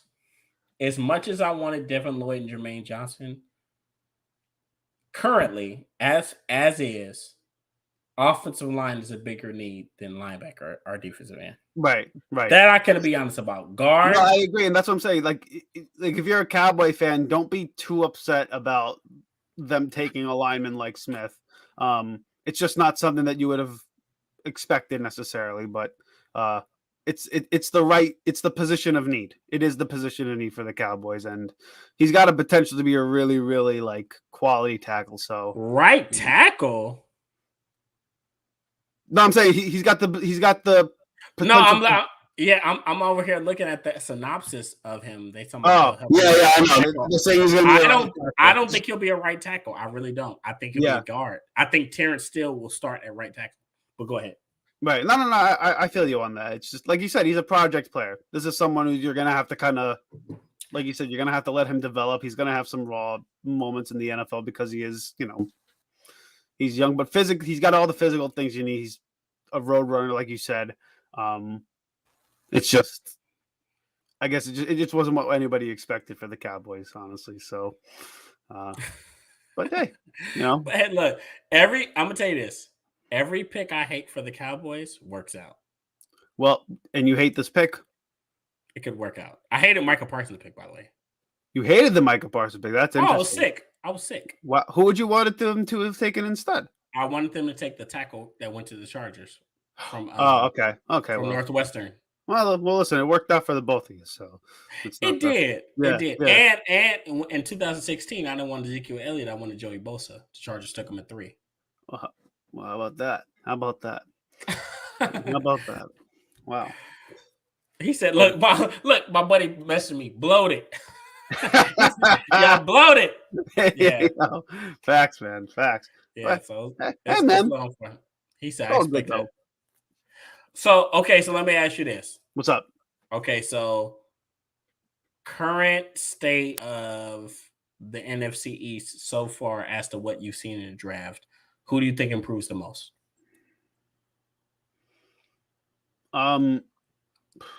That's a tough call, man. You know the problem is I don't want to be a homer and say the Eagles, but I'm gonna say the Eagles, but that's also predicated on if Jalen Hurts can make the leap as to be a more consistent passer, because that's what it's gonna take for the Eagles to be the team to beat in the NFC East. Because say what you want about Dak Prescott, you know what you're gonna get from him out of quarterbacking. You know what you're going to get out of the offense. You're going to get like a 20, 25 point per game type of offense. And then the defense has the potential to be a team that causes so many turnovers. And Micah Parsons is a special player. And I poo-poo Diggs a lot. Like I shit on him a lot in his coverage skills, but he is a playmaker for what it's worth. And Dan Quinn and that defense, he loves guys who can make plays like that. So it's a high ceiling for the defense, but it can also be like a really, really rough go. But I think I'm going to pick the Eagles just because A.J. Brown, I'm a big A.J. Brown fan. I think that's a huge, huge pickup for the Eagles. And then we addressed linebacker in the offseason with Kazir White and Hassan Reddick. I think that's a really, really nice tandem over there with Eric Wilson. And then I would have loved to have Jermaine Johnson as an edge rusher instead of Jordan Davis, but they went for the potential to replace Fletcher Cox. So, and I would have loved for them to have drafted a defensive back, but I have a feeling they're going to either move up in the draft and get him, or they're going to wait till the second and draft Andrew Booth if he doesn't go late first. So, And he's a good corner from Clemson, right? Yeah, from Clemson. He is a little raw. Not necessarily the quality coverage guy like McDuffie's or Stingley or Gardner. He's a big kid though. But he's big. Yeah, he's big. 6'1", 6'2". Yeah, exactly. And he's like super physical, a good tackler, plays the run well and stuff like that for a defensive back. So if they draft a guy like Booth, or I don't know if McDuffie got taken in the draft yet. I kind of just been going back and forth with you guys. I haven't really been paying attention who got picked or not. But McDuffie went. He went to Kansas City. Yeah, he went to Kansas City. Okay, yeah. But if we get a guy like Booth, then I think it kind of salvages everything we need, at least the main things that we need in this draft. So I'm gonna shoot for the Eagles as the team to beat in the NFC. Baltimore took Tyler Lindenbaum from Iowa. Big move. I like it. Let's see what Bo says. I guarantee you, Bo commented. Maybe not yet. He was going to comment, but I'm pretty sure he hated the pick. But you know what? Tyler Lindenbaum is what you want out of a center. He's a leader. I was just about to say, man. He's a lot of grit. He can get to the second level fast. He can pass block. He can run block. He has very great balance and body control as a wrestler. Yes. That's what the Ravens need too. Like just what the Ravens wanted out of an offensive lineman. Like, it's exactly what you would want. And a lot of times you don't need to draft like a superstar late in the first round either. You would like to, but like you don't need a guy to be like necessarily like life changing per se. You just need a guy who's going to be solid, who's going to be consistent, who's going to be there for like 6-7 years and just give you quality play. Lindenbaum's going to give you that. So Ravens got a good one. I think Tyler Lindenbaum is a pretty safe but efficient pick. Yeah, damn, I agree. The Jets are on the clock again. There we go. Did they trade Deebo Samuel? Well, they traded with the Titans. The Titans were up at this pick before. So what did they trade to the Titans? I have no idea, honestly. This is making me have to search. I'm like, what the hell did they do to get back in the first round? I was about to say, man. I mean, they had a slew of picks at their disposal, so they're just making move after move after move. They're probably going to get they're probably going to get Jermaine Johnson, man, because they always need an edge rusher. You're the New York Jets. Well, they have Carl Lawson coming back, but hell, if they can get another edge rusher and if they compare Jermaine Johnson with Robert Saleh over there, I think he loves to have an edge rusher like that, man. You can't have enough defensive linemen in the NFL nowadays just to have them rotate in and out and stuff like that. And then you drafted Sauce Gardner. They drafted they drafted Wilson, the receiver. So I wouldn't be surprised if they went for the edge rusher because Johnson's still on the board, man. And you still got guys like Nakobe Dean and stuff like that, but I don't think they're going to go after Nakobe Dean at the moment. So, bro, we're looking at a realistic possibility of Nakobe Dean and not Drake London and Devin Lloyd possibly falling into the second round. Second round, which is crazy. They're first round prospects. That's what I thought the Eagles, like when the early mock drafts were like Devin Lloyd and Nakobe Dean's gonna fall to Philly, and I was like, I'm cool with that. Like I'm totally happy with it, but I'm surprised, man, because those are quality players, and whoever gets them in the second is a steal. You get them late at this point, it's a steal. So, because you still have the Bucks left. I don't know who's left on the draft in terms of who's got left to pick right now. You got Tampa Bay, Green Bay's again picking later on in the draft here. So, and I don't know what the Jets are doing. I don't know. I thought this would be a no-brainer for the Jets. You move up this far, you move up again in the first round to get one player. I feel okay. So here's the thing: we've already seen them take Garrett Wilson. Yeah, they took We've already Sauce. they took Sauce. It has to either be O line or corner. You think they get another corner? I think it's a very big possibility that they take a tackle. Maybe the tackle from Central Michigan. Oh, maybe that wouldn't be a Because bad idea because either. you know, like I was mentioning them earlier, Mekhi Becton is all but done. Why not? I feel like a lot of Jeff fans are still waiting on him to, you know, kind of fight through the injuries here a little bit now. So, Well, the way I've heard it is that he may not ever play another down for the Jets ever again. oh shit. But which is sad because Mekhi Becton was pretty He's- goddamn I was good about as to a say that's rookie. a good player, man. I hope that's not the case, man. I really hope that's a quality player. Let's see, 26. The pick is in. 26. Let's see what the Jets they hit. You move up in the first round. Let's see what you do, man. It's a pretty gutsy move.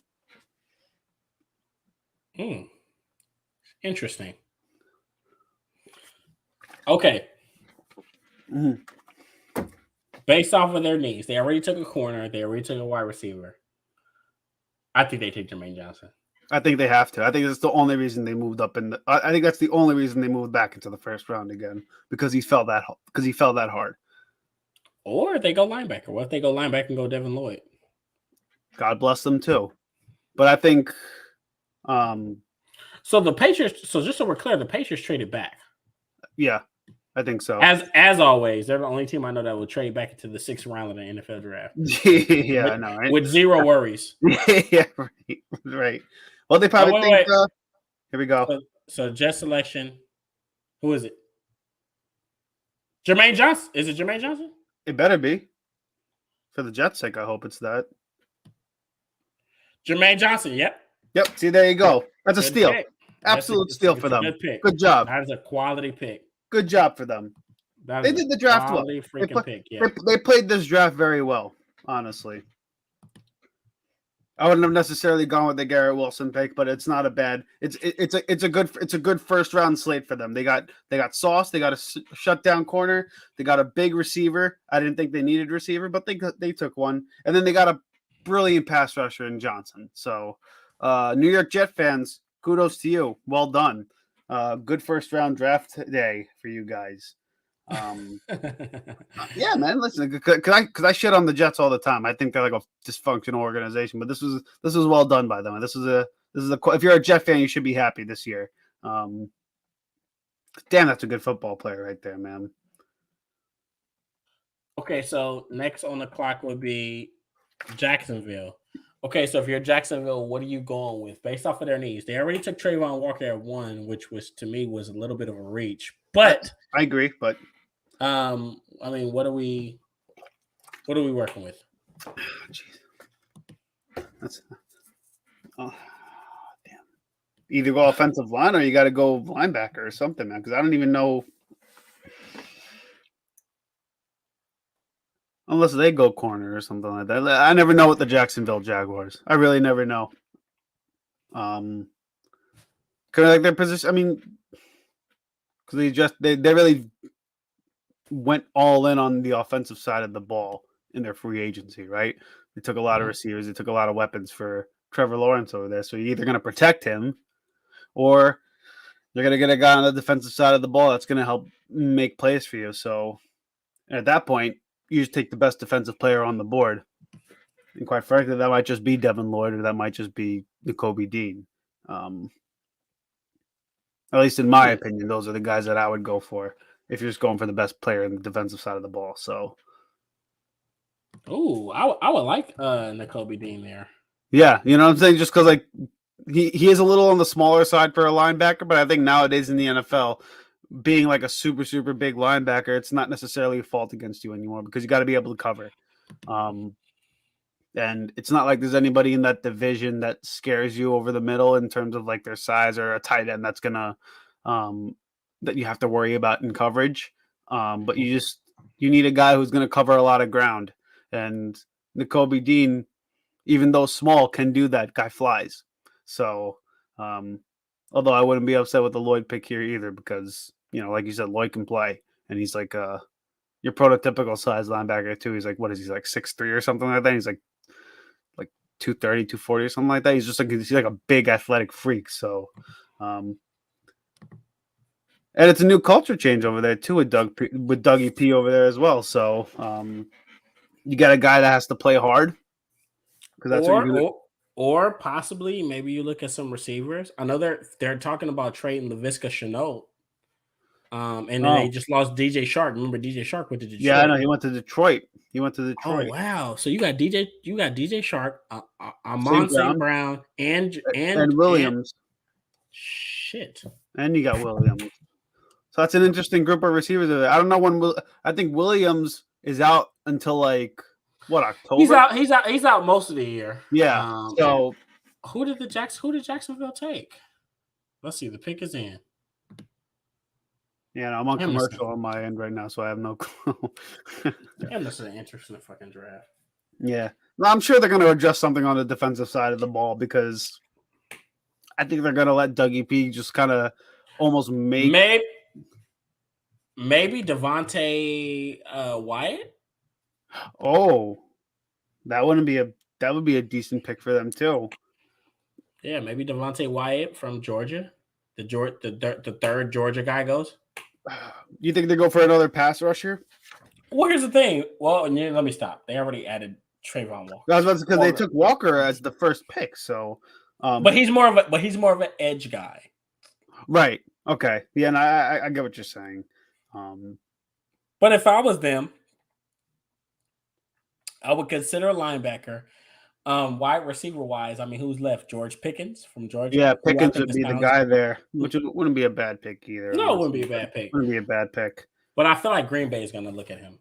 Yeah, because they'd be next. They'd be next after Jacksonville. But again, I don't think Jacksonville's going to invest another young player on the offensive side of the ball. If that's the case, they would have kept Chark or whatever, right? So, Tyler, I think you have to go. I think you have to go defense if you're a Jacksonville Jaguar. If you're a Jacksonville Jaguar, yeah. I was about to say. I think you have to adjust the defensive side of the ball, right? So let's see because they need that more than anything. They can't stop a nosebleed. Those guys. So yeah, remember they had that kid they drafted out of Florida, who they thought was going to be good, Taven Bryan. Yeah, that's right. And it didn't work out. Yeah, it didn't work out for them. So, Jesus, another one that's going to take. This is when the draft gets super slow. Even though it's an exciting night, this is when it gets super slow, and I'm trying to filibuster here till I come up with something to say, and I really have nothing else. I'm trying to filibuster. You know. Well, I think it's right. It's about to happen. I'm pretty sure the card is in. We're just trying to figure out what. Yeah, we're just waiting for it to be announced, right? So we're at the closing moments of the draft. It's like getting towards the end, or at least the first round. Yeah, but and this is where the elite teams show why they're the elite teams, whether they can find quality picks or if they this is when the reaches happen a little bit. There are a lot of good players left on the board, man. I know. This draft is not.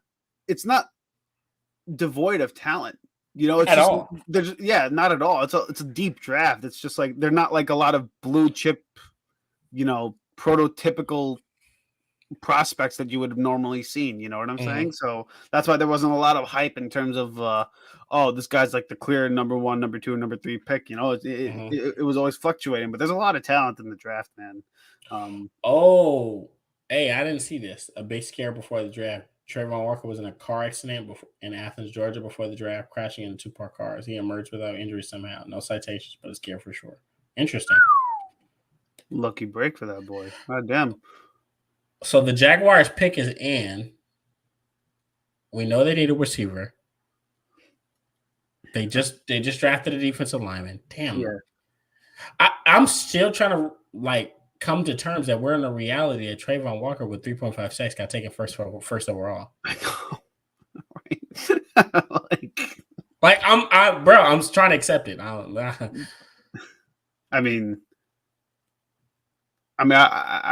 would not have taken. I would not have taken Walker. I would have for sure. I wouldn't have taken him first. I agree with you. Man. Maybe I could deal with top 10. Yeah, of course he is a top 10 player for sure. I can deal. I just would. Mhm. I think Hutchinson's just better than him. Like I think Aiden Hutchinson is the best player in this draft. Yeah, I just think he's just better. Like there's just I don't think there's anything that can convince me unless like it just pans out that way. But Mhm. but hey, the Jaguars see something that maybe we don't. I don't know, but there is a reason that they're the Jacksonville Jaguars. It could be Who for did- reasons like that. Let's So see who did Jacksonville take. Let's see. Who did they take? Selection. They took somebody. they took. Well, I would hope so. I would hope so. They took some person, some human being. Devin Lloyd. I Wow, there you like go. it. See, that's a good pick for them, man. Good for them. Good. That's a pick, quality good pick. Quality pick. So you take Devin Lloyd. Devin Lloyd plugs into that defense immediately. You have a leader at linebacker. You're getting Josh Allen back at defensive end. Yes. I'm forgetting the name of the linebacker they drafted, not the linebacker, edge rusher they drafted out of LSU just a few years ago. Yeah, but it's a young defense, man, and they got a lot of talent. They got young defense, but they're really talented.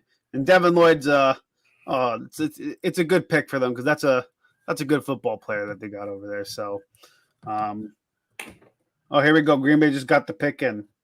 Jesus Christ! That was quick. Okay, so who do you think they take? What do they need? Nakobe Dean. It wouldn't be the worst idea, but they took Quay Walker. You know, you're right. They went linebacker already. They went linebacker, so I think they're gonna go receiver, bro. I think they're gonna go picking. I think they're gonna go Daxton Hill. You think they're getting Hill, the safety? Mm-hmm. But he's more than a safety. Daxton Hill is the most versatile DB in this draft. That's fair. He can play. He can play slot. He can probably play. I'll be honest. I think I wouldn't be surprised if they took Booth either, though. I wouldn't be surprised if they took Booth. True. If they want more of a pure corner, but if you want a guy that's more of a nickel, you can move him around. I would take Daxton Hill. I love Daxton Hill's skill set. That's fair. They signed Rasul Douglas back, right? They re-signed him or no? They did, right? Okay. So then that kind of throws my Booth pick out the way. Then you might be right. They might go versatile, but I don't know. I think they'd be silly not to go receiver, though. True. I think they'd be silly. I'll put you this: if they don't take Daxton Hill, New England will probably take Daxton Hill. I guarantee it because they have needs at corner and safety. Right? Yeah. No, just and you know, because I was for sure thinking that they were gonna wait for Nakobe Dean to fall to them. You know, because I thought that's like the typical Patriots type of pick. But I would love. I actually did my mock. I have Nakobe Dean going to Cincinnati. I would love that. Yeah, no, I would like that too, man. I would definitely like that. But generally, that's not what Cincinnati does. No, they don't. They try not. At least in their rebuild, they haven't gone like through the draft in terms of their rebuild. You know what I'm saying? Well, the guys that they have right now, was it Jermaine Pruitt? Is it Pruitt? Pruitt. And Logan Ryan, not Logan Ryan, Logan something Logan. Okay. But the linebackers that they have are very young. They're lower round draft guys. They once again I think they outperformed their draft slot. Yeah, I think they need somebody that's truly transcendent. Yeah, they want like a big name guy over there. You think, right? Just like that. Yeah. They need some athleticism at that standpoint because those guys are good. Don't get me wrong; they're very well rounded players. They can cover. They can play the run. But they need somebody that's more athletic at that position because they have a pretty good damn defensive line. I think quietly they're assembling one of the better defensive end duos in the National Football League and Sam Hubbard. That pass rush is legit. It's legit. Sam Hubbard and what's the other kid that came from New Orleans? Hendrickson. Trey Hendrickson. Yeah. I think they're slowly but surely assembling one of the more underrated edge at bookends in the National Football League. So I was about to say that was one of the reasons why they got to the Super Bowl. It wasn't just because of like the heroics of Joe Burrow in like the final minutes of fourth quarters, but it was that pass rush was just like good, absolutely overwhelming. A lot of the time, just creating pressure all second halves of these games. So, and you were talking about this even on the Super Bowl show when we did it together. You were talking about how underrated the Cincinnati pass rush was. And we were calling you a little crazy earlier, but like that's one of the reasons why that defense is just like going to be one that's going to be here for a while, because that pass rush, I don't see it going anywhere anytime soon, like you said. And and then they resign their guys back. That's another thing. Now the continuity now too. So let's see, man. Very young team. Let's see the Packers, man. They're trying to drag this pick out. We know you guys know who you want. Just let us know. Yeah, I was about to say, let my boy know who you want, because I don't know who you guys are going to go for. Other than if you don't go for a receiver, though, I don't think it's going to be. I think it's I think it'd be silly not to go receiver. You got to have someone to throw the ball to. You can't just have Sammy Watkins. I mean, but who's left? I mean, let's see what Christian Watson from North Dakota State, who I like. I like Christian Watson. I think he's a talented guy, but I like Christian Watson going to Kansas. If Christian Watson doesn't go here, he's going to Kansas City. I guarantee you it. You think? Oh wow, okay. Because he's at this trajectory of his career, he's more of a gadget player. Andy Reid would have fun with him, and he's 6'4", and he's a gadget. I was about to say he's like a big dude for the player that he is, right? So yeah, he's a really big kid. So. Damn, they taking forever with this doggone pick. Oh man, jeez. So people got work in the morning, bro. People do. It's a school night. That's what I'm saying. It's Thursday night. So here you go. We got Whitworth over here. Let's see. Who is it? Selection. Man, they gonna make us fight for this. Yeah. I know. Selection.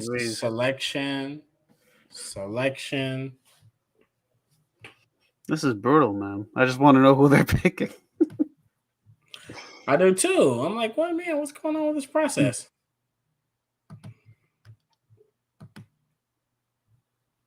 Oh God! Now they got Andrew Whitworth who's going to give a speech, and I like Whitworth, but is it Roger Goodell coming out? Are you watching? I'm watching it on ESPN. Right now, they got Whitworth giving a little speech here. Why? Why are they doing this inter-team mingling? I don't get it.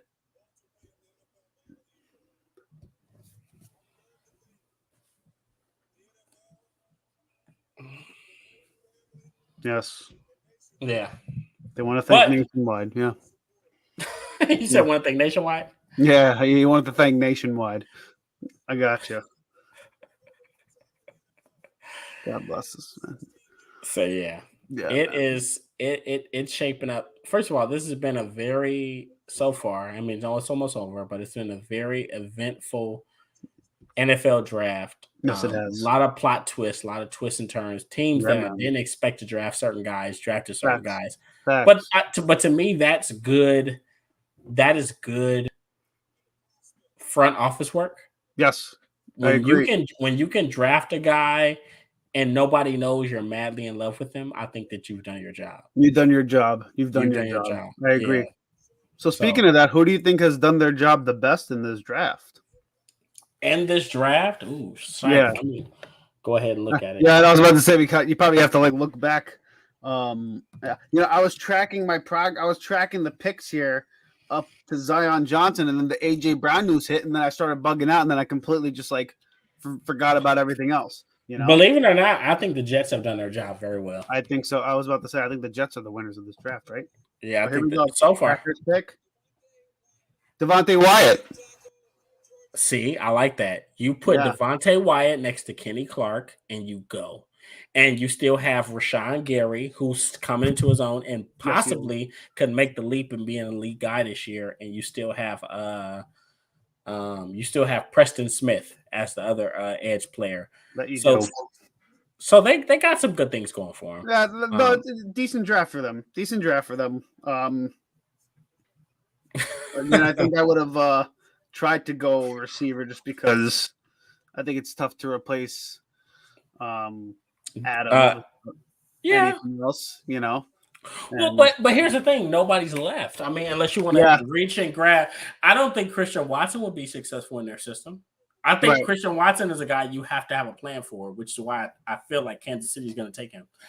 Now, watch this. This is New England. I guarantee this is you. an Watch this. interesting pick here. It's Daxton Hill. I guarantee you it's Daxton. You think it's Hill? I'm It's going Daxton Dean. Hill. It is Daxton Hill because New England loves versatility. Daxton Hill can play nickel. That is fair. He can That play is fair. free. He can play strong. He can play everywhere. I guarantee you it's Daxton Hill. And if I'm wrong, then I'm wrong. Hey, it is what it is, man. You just got. I'll be honest with you. I don't know much about Daxton Hill, so If you watch his tape, he's very mature. He has a high football IQ. He's a very physical tackler. He can take the ball away. He can do everything. He's like a jack of all trades. But he's right up New he's England's alley. Right up New England's alley. right up New England's alley. But he's the type of leader, the type of guy that you want on your defense. I really do. I like Daxton. No, I feel you on that. On that. But that's the only reason why I was saying it's Nakobe Dean, just because I think he is somewhat of a Swiss Army knife at linebacker. Well, they could go Nakobe Dean, but I've never seen them take a Nakobe Dean type A of guy like linebacker. Nakobe Dean, right? Because that's usually not. They're usually going for like your prototypical size linebackers at that point, right? So that's literally usually never their pick of the litter. Like they usually always pick. Yeah. So I mean, we'll see what happens. Let's see. Yeah, no, so now you got another commercial, so we're not going to hear this pick for a while now either, my friend. Hey, man, what's going on? Okay, so how about this? Talk to me about some of your biggest surprises in this draft. What were some picks that you were like, what the hell? Like, what's going on here? Dude, the Washington Commanders, they took what the hell is like Dotson, the receiver. I don't know.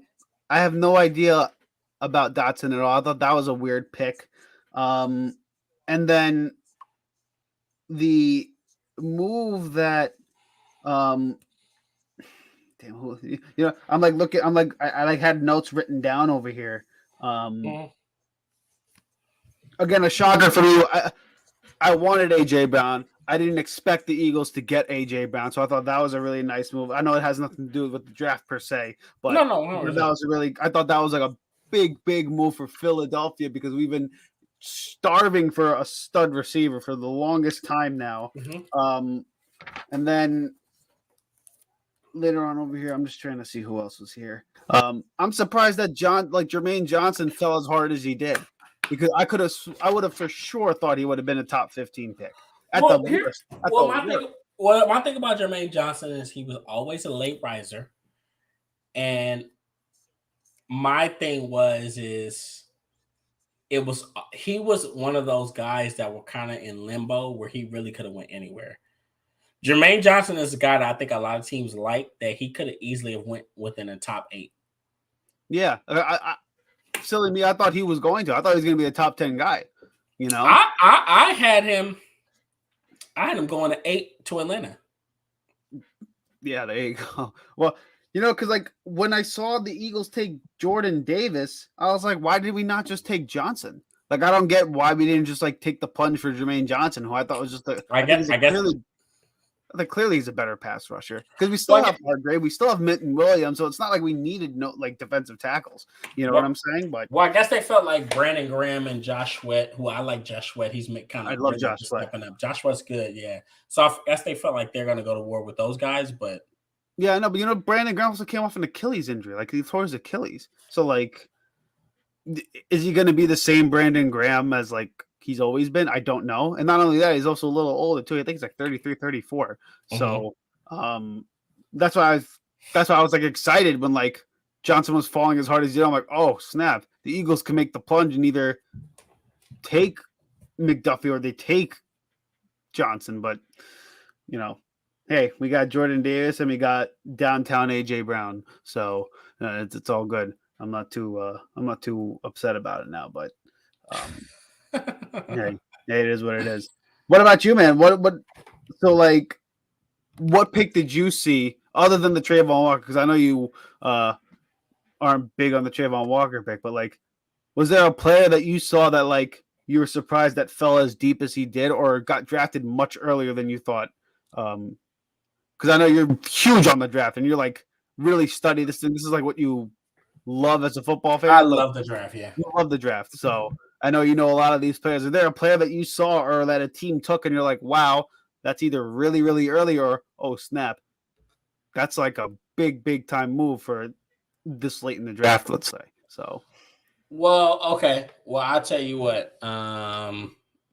If we're looking at players that I think went a little bit early in the draft, I mean, I could easily say Chris Olave at 12. Now, granted, I think the run on wide receivers kind of prompted him to get picked a little earlier than maybe what he was yeah. supposed to, because Chris Olave was always projected to be like a top 25 pick based off of what I've seen. Yeah, and the mock drafts I've seen and the research I've done. But for him to get picked so early shows that maybe a team was a little bit desperate. I like Chris Olave's skill set, by the way. I like it. I like his skill set too. It's just I agree with you.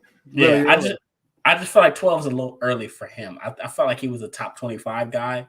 He's talented. He can do everything on the field, but he's not an alpha in that way. Does that make sense? Yeah, that makes sense. But they also have Mike Thomas over there too, so I don't think they're necessarily looking for an alpha type receiver. But it is what it is. The Patriots took Cole Strange, Chattanooga's guard. What the fuck? Hey, that's some Bill Belichick shit. That's some Bill Belichick shit. Because I don't know. Okay, so Kansas City, the pick is in. They take Christian Watson, the wide receiver from North Dakota State. I guarantee it. They're going for the receiver, huh? I guarantee it. What if they take Daxton Hill? Because they lost Tyron. Yeah, I mean, they could, but I don't know. I just feel like they're rebuilding. I don't know. I mean, you could be right. You could. Yeah, at this point, it's a crapshoot for me. I have no clue. I worry about my Eagles and the team surrounding the Philadelphia Eagles. In all honesty, I kind of look at what they're going to draft and who they're not going to draft. So that's like the thing for me. But you're like anyone's guess is as good as mine in this regard. I'm going to lean on your opinion in that because, like you said, you love the draft. So here we go. When it comes to Kansas City selection. Yeah. George Karlaftis. Hey, I'm gonna tell you this. Okay, here's the thing. George Karlaftis is a guy whose name was all over this draft. Yes, that's true. And I've seen George Karlaftis going as early as top 15, and I've seen him going as late as early second round. He's a guy that a lot of front office people are divided on because they don't understand the appeal of what he offers as a player. When you watch him as a pass rusher, he's a power guy. He's not very super technical. He's not a speed off the edge guy, but he has functional athleticism. Yeah, I was just about to say he's like a ball player though. No, 100%. George Karlaftis is going to make a team better. I just don't know how he fits with the Kansas City Chiefs, but we'll see. I think that they've been wanting to move off of Frank Clark for some time. That's a big contract that he's got over there. So yeah, but the truth is they re-signed him. So I'm like, what the hell can y'all really say? Yeah. So now you got Cincinnati and you got Nakobe Dean on. I think they go Nakobe Dean. You think? I think that's the best player on the board right now for them, right? Or the pick. Oh, the pick is in. Man, this. Yeah. See, they had someone there that they really liked. It's probably. I think you might be right. It might be Nakobe Dean just because. Although I wouldn't be surprised if they want offensive linemen here either. So. And then Minnesota goes last. What other edge rushers am I missing? Geez, that edge? Yeah. Damn. I honestly I have no idea this deep into the draft who these edge rushers are. I mean, there's some big stuff right here. Yeah. Logan Hall didn't get taken, right? Logan Hall? Logan, are you talking about the guy that went to Houston? The DEDT? No, he hasn't went. He hasn't went yet. So he could possibly get drafted. He's a lot of people are high on him too. He's very. That's what I'm saying. I think a lot of people are like, high on like his skill set and all that stuff. But like, that's the only pass rusher that I know, and I'm not really. You're not pass rusher. Like I have no idea who else would be at this point. But the pick is in. I mean, like you said, the pick was in. They knew somebody. They knew who they wanted pretty damn quickly. So, let's see, man. Oh, okay. Who are you guessing? Nakobe Dean. I got Nakobe Dean. I'm going Nakobe Dean as well. That's who I'm going to go with, just because I don't know who else to pull the trigger that quickly for. They need the linebacker. They got a running back. They got wide receivers. I mean, the only thing I'd say is they either go offensive line or go linebacker. Yeah, and I think just like you said, they need the splash guy at linebacker, just a guy who's like, just super that player. Yeah, and like you said, he's a big name. I think that's the type of name that would get the city of Cincinnati pretty excited if they go on defense like that. So. The end of the draft is hilarious. Yeah, man. Because now you're like, it's a crapshoot. You're like, what are these people going to do? Because now they have their pick of the litter.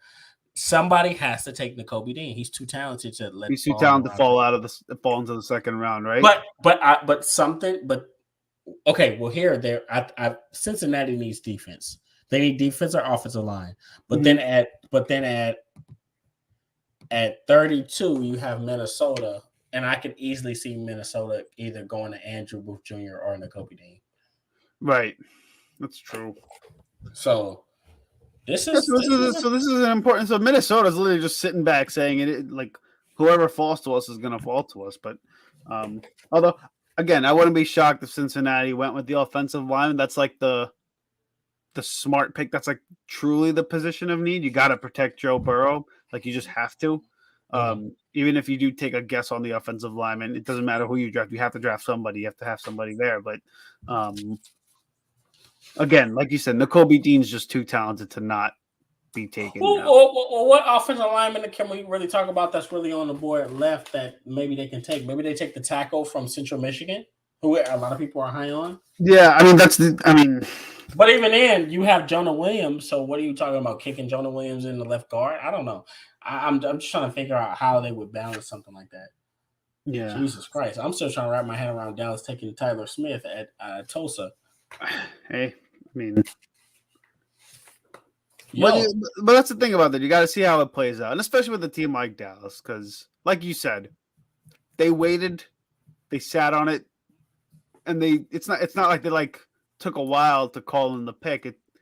They were pretty adamant on taking the guy, right? So. They obviously saw something that they really, really liked about him. And like you said, he is raw. So I think they're going to probably eventually replace him with Smith. So it's just I think this is more of the long-term play with them. Because I think in the back of their head, they're thinking we still have the division on lock. And rightfully so, as they should. They should think that. So I don't think they think any team made any leaps or jumps to the division title per se. So it's just and the NFC this year is as open as any other conference as we've seen, right? You have two teams at the top. You got the Bucks and you got the Rams, and then at that point, anyone else it's anybody's game. So if a team gets hot at the right time, all of a sudden, you can all of a sudden be in the Super Bowl. So maybe that's what Dallas is thinking, and they just took the project play because I think they want long-term success in that regard. But hey, that's why you do the NFL draft, man. That's why you do it. So no, this is 100% true, man. And I'm going to tell you this, man. Today has been absolutely crazy. Yes, I know Cincinnati and Minnesota are going to take their damn sweet time, And you know what? As they should, because like you said, it's not like they're gonna have anybody jump into the first round again. You know what I'm saying? So I think that's over. I was going to say that I think that ship is sailed now. So it's just the pick of the litter and just taking who's the best player on the board. Cincinnati has to decide whether or not they need to draft offensive linemen or if they really need to take Nakobe Dean. And that's a tough choice, but their pick is in. So I just can't figure out what player, if they went offensive line, what player would be the right fit for him. Right. No, I got you, but that's the biggest thing with me. Yeah, no, I hear you on that. I just think you have to protect Burrow at all costs. So whatever you have to do to make sure he stays upright is what you do. And I say screw everything else because without him, what are you? You're what the Cincinnati Bengals were for the past 7-8 years. Yeah. So yeah, no, you're an afterthought. Exactly. So yeah. Let's see, man. Let's see. I think the man's walking to the podium. Cincinnati selection. Who do they have? Nakobe Dean. They took Dean. Did they? I don't know. I have no clue. I'm hoping they. I'm guessing. It says selection. I'm taking a Kobe Dean. Let's see. Let's see. Ooh. Daxton Hill. Oh, look at that. Oh, so you take Daxton Hill, you put him in there with okay, they had the safety that they took from the Saints. I'm forgetting his name. That is strong. Marcus Williams. No. Marcus. The other guy. The other safety. It's coming to me. Either way, man, I mean, they got a really good combination of safeties, but Daxton Hill could play all over your secondary. He's probably gonna be their premier. He's probably gonna be their premier nickel guy. Yeah, just like to be as like almost like the gadget type of defensive player, right? So yeah. So you're putting him with Von Bell, who went to play with the Saints and with Ohio State. So you got Von Bell, and then you have what's that guy's name? Jermaine something, right? Okay.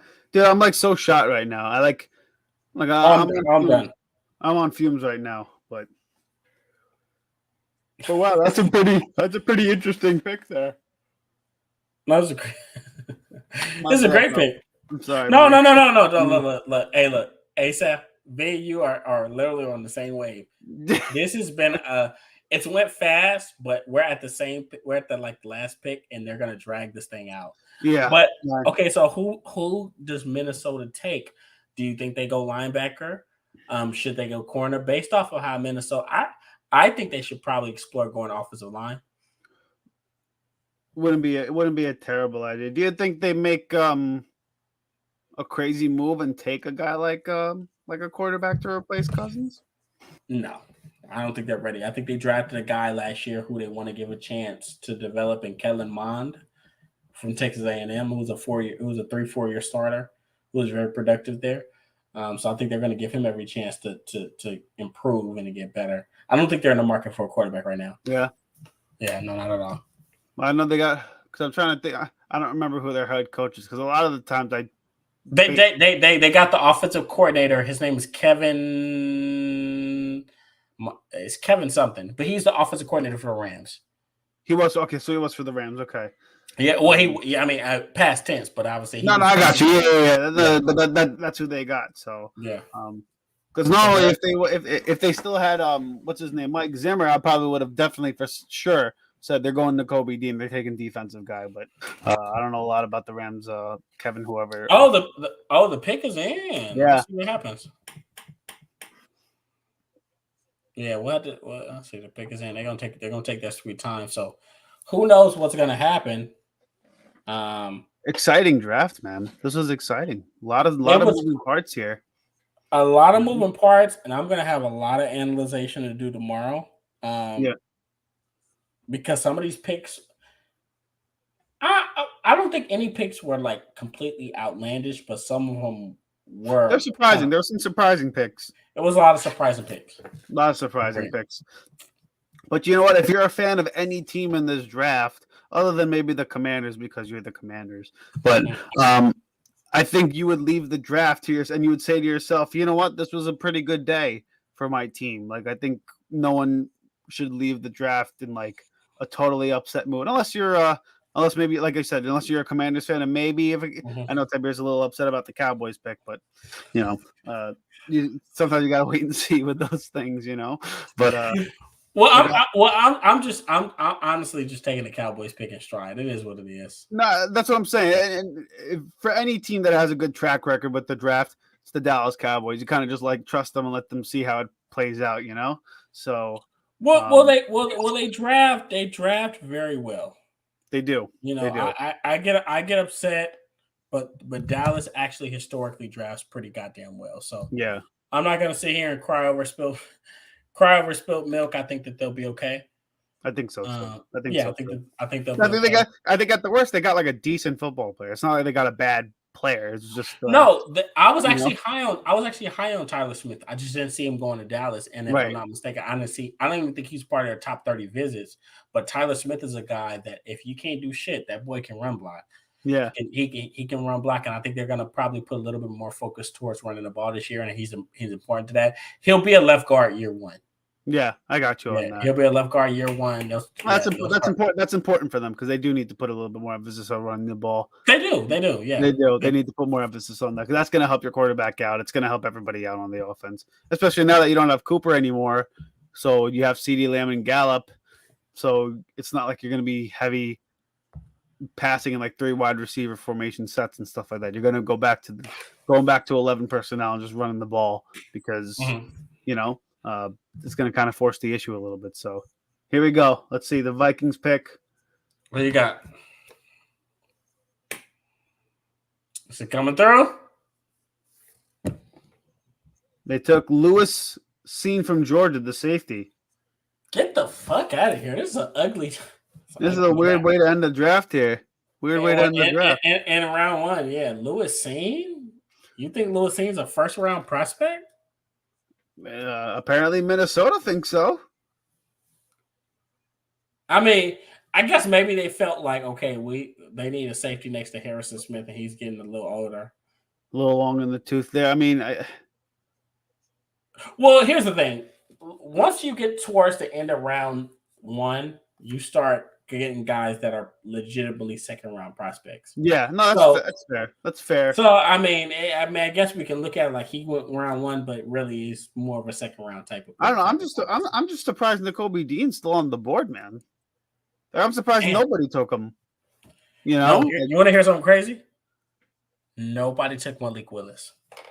No one took Malik Willis. Well, hey, and he's been the talk of the town for the past 3-4 months. I was about to say for the past quarter for this 2022 year, right? Yeah, no one took him. It wasn't a very quarterback heavy. The only guy that got taken in the first was Pickett.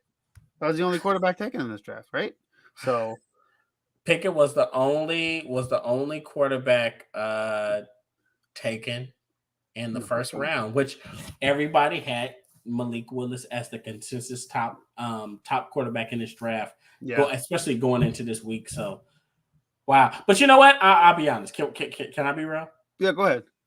Malik Willis in the grand scheme of things, he wasn't a first round pick. I agree. Yeah. I think the only reason they were talking about him being a first round pick because one, he's a quarterback, and two, you see in the past few years, it's been quarterback heavy drafts for the most part, you know. So, but yeah, I totally agree with that. I think if you put his skill set up against anybody, he ain't a first round pick. He's not. He's not. But potential is crazy. Ceiling's always high with these guys. Ceiling's high for him because he has physical ability that like not a lot of guys have in this draft. But I think, like you said, I think Kenny Pickett at quarterback was a safe pick for the Steelers, and I think he's going to do really well for them. I think it's a good move by them. So really quick, look at remaining players before we close the hell out. Mm-hmm. I think we can go ahead and say that we have Malik Willis, we have Nakobe Dean. Man, this is let's go ahead and look at remaining players. I mean, this is crazy, dude. Yeah, man, you got Andrew Booth, another guy that's there. Andrew Booth Jr., Christian Watson, who some people had sneaking into the back end of the first round. You got Desmond Ridder. You got Sam Howell. Yeah, Sam. What's the other guy's name? The other defensive lineman that Logan Hall is still on the board. Logan. But I had Logan Hall fall into the top of the second round. He's a versatile guy. Yeah. He's kind of like he's a tweener. Yeah, no, I got you on that. I got you. DNDT, yeah. You know, but he's a guy that can play, man. I mean, there's a lot of guys in this draft that's like you're not shortchanged on talent here, and that's why you see a lot of teams traded out of the first round, late first round. They just fell back into the second because you know it's not like you're losing necessarily anything late in the first round versus early second round. You know, like you said, it's a lot of tweeners in the draft. But now this is where like the GMs make their money now. Let's see what they can do in the remaining parts of the draft here. So this is why they get paid the millions of dollars that they do. So No, you're right. Day 2 and day 3 is where GMs show who they really are. yeah. If no you doubt. can draft a guy in lower rounds, that's how you make your money. That's when Yeah. you show if you can find talent guys that fit your scheme. So Yeah, absolutely. And they don't even have to be starters. They don't even have to be starters. They just have to be quality players who just contribute to your team, you know? Exactly. So and if you do that as a GM, that's good work. It's good work. So but yeah, man. So you're saying winners of round 1, you think it's the New York Jets as well, right? Because I think I'm leaning towards the Jets. I like what the Jets have done. Yeah. I think the Jets stuck to their board and have gotten the players that they really foresaw themselves really getting.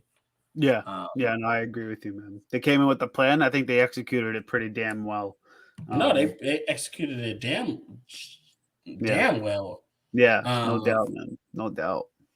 So you got a Sauce Gardner, you got Garrett Wilson, and I mean, to be honest, you go back and you get Jermaine Johnson. You got 3 blue chip players at 3 different positions of need, and I mean, I can't argue about what they've done from a draft standpoint. I think they've done pretty goddamn good. They got a lot of talent in this draft, man. They got.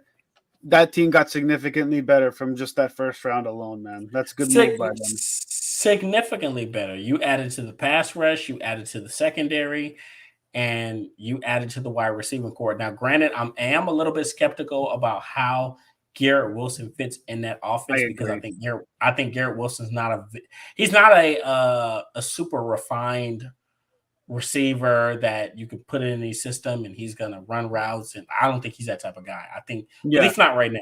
I think he's more of a versatile gadget type of guy that you put on jet sweeps. You give him running catches and you let him work. Right. And you give him design. Yeah.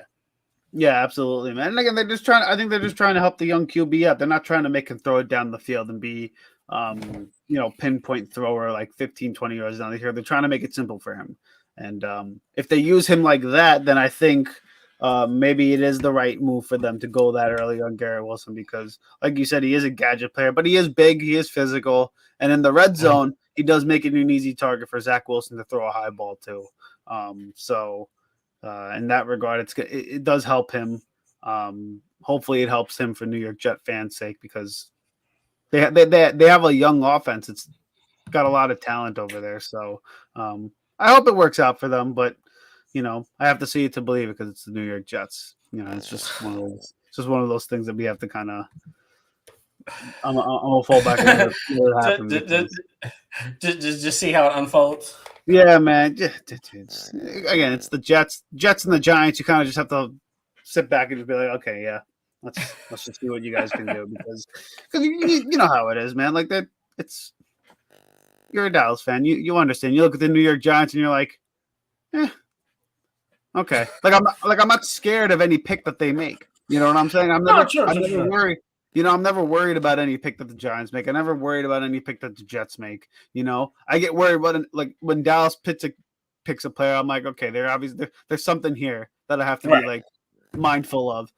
The Commanders are another team where I look at them. I'm like, they sometimes do that. They sometimes do something that's scary, and then sometimes they don't. This year, they didn't do anything that was scary to me. They traded back, and they got Dotson. Okay. Which was a reach. It's a reach. That was a big, humongous reach when you could have Traylon Burks. That's what I'm saying. If they took Burks, I would have been a little bit more scared. I'd been like, oh, crap. This guy can play. Like, Traylon Burks is a good receiver, But hey, man, it's that's why they do the NFL draft, and that's why it's such an exciting time for fans because you never know. You just never know with some of these guys, and you might see someone who doesn't pan out that should have, and you see a guy who just completely surprises you and becomes the stud of the draft. So it's fun. interesting time of year, and then we got day two and day three. But obviously, day 2 and day 3, it's usually earlier, so it's usually when people are at work and stuff like that. Obviously, we're Right. going to progress to. We'll stay followed up, and obviously, we'll talk about this pretty soon when we get on Rooted in Sports regular time. Obviously, just a draft show, but. Man, this been first of all, ASAP. Can I give you a round of applause, man? Thank you, bro. No, let me give you a round of applause. Man. I appreciate you for working a full day. I know I've worked a full day too, but man, you came on. You really have given some great insight into some of these picks and a great analysis. And thanks, man. Man, I appreciate you for coming on. I always appreciate you and Justin. You guys are great, and I know he invited me to come on you guys' podcast and say, you know what, it's coming soon. I can't wait for the time, and I already let Ira know. Ira had to work tonight, so he wasn't able to be here. It's all good. Hey, man, you got to pay the bills, man. You got to pay the bills. Oh, you got to, yeah. You got to pay the bills, man. But bravo to you, man. You've been sticking this out for almost 4 hours, man. So God bless you, bro. Well, hey, I'm gonna tell you this. I've been up since 3:00 this morning. I worked all day. Damn, man. Damn. But you know what? That's how much I love the draft. Yeah. That's commitment, ladies and gentlemen. That is commitment to giving you great NFL content right there, man. Mm-hmm. Kudos to you, bro. I'm proud of you, man. Honestly, man, that ain't easy. No, that ain't easy, man. It's not easy. It's not easy, but it's easier when you have good people to go back and forth with and you have a good. Yeah, no, and everyone you brought on was fantastic, bro. Honestly, they really were. They're fantastic. So, and it's cool that everybody's so in on it too, man. Like it's like a fun time every time you bring us onto the show, man. I wish Justin was here to interact with, but you know what he was doing. He had a wedding to go to, that guy over there. So I told Justin, I said, whoever planned that wedding on draft day, that's a sin. That's a mortal sin. Yeah, man. I know. How could you do that to us, bro? Like, how could you do that, man? How could you do that on draft day? Like, but it is what it is. It is what. So, good luck to that couple. Yeah, no, man, no, bro. But thank you for bringing me on, bro. I really appreciate it, man. And again, I'm not like I wasn't like super big on the NFL draft. And like when you invited me on, I'm like, oh shit, I got to kind of study up on some of these guys. So you made me a better football fan. So thank you for that. And thank you for letting me just be on here and kicking it with you, bro. Because I appreciate you for coming on and hanging out with me. I know Isaiah had to leave and stuff like that. Today, I wanted it to be just about us having fun. The draft is fun. I love the draft. It's a fun time. It's super fun. You don't know what's gonna happen.